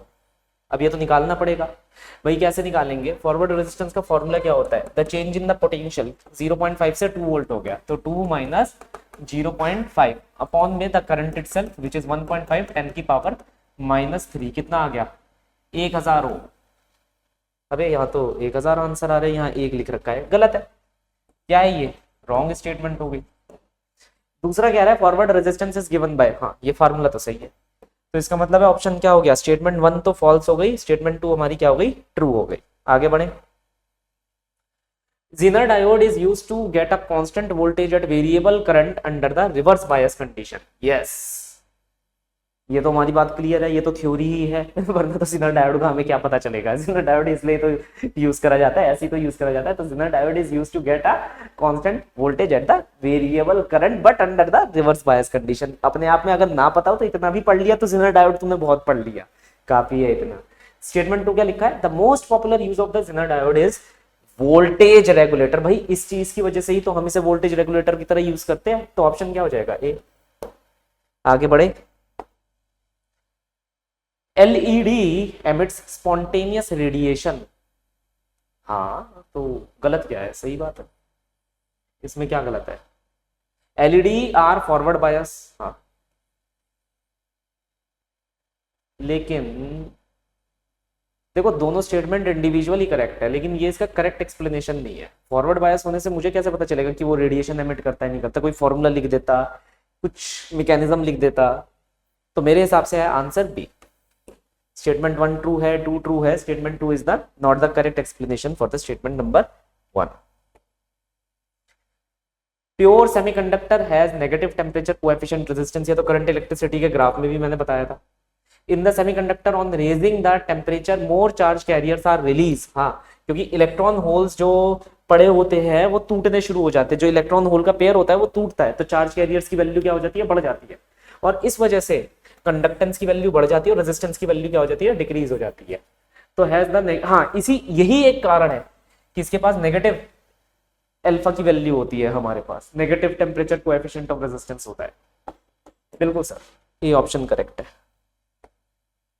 अब ये क्या कह रहा है, the diffusion current in PN junction is from P side to N side, हाँ तो गलत किसने कहा, बात तो सही है। डिफ्यूजन करंट जो होता है वो पी से एन साइड होता है। Diffusion current in a PN junction is greater then the drift current when the junction is forward bias, ये भी अपने आप में करेक्ट है। करेक्ट तो है, लेकिन ये ना इसका कोई करेक्ट एक्सप्लेनेशन नहीं है। देखो दोनों स्टेटमेंट अपने आप में करेक्ट है, थ्योरी के हिसाब से दोनों स्टेटमेंट हमारे पास करेक्ट है, लेकिन ये इसका करेक्ट एक्सप्लेनेशन नहीं है। ठीक है, तो हम यहाँ पर क्या कहेंगे कि ऑप्शन बी ही टिक मारेंगे कि दोनों स्टेटमेंट करेक्ट तो है, लेकिन reason is not a correct explanation of the statement number 1 और द असर्शन। ठीक है, चलिए ठीक है, तो यहाँ पर हमारा सेशन होता है एंड। सारे के सारे क्वेश्चन मैंने करवा दिए, अब कोई भी ऐसा क्वेश्चन नहीं है जो ना बचाओ। आई होप तुम लोगों ने ये नोट कर लिए होंगे। Will meet you in the next session. Like share and subscribe. Thank you.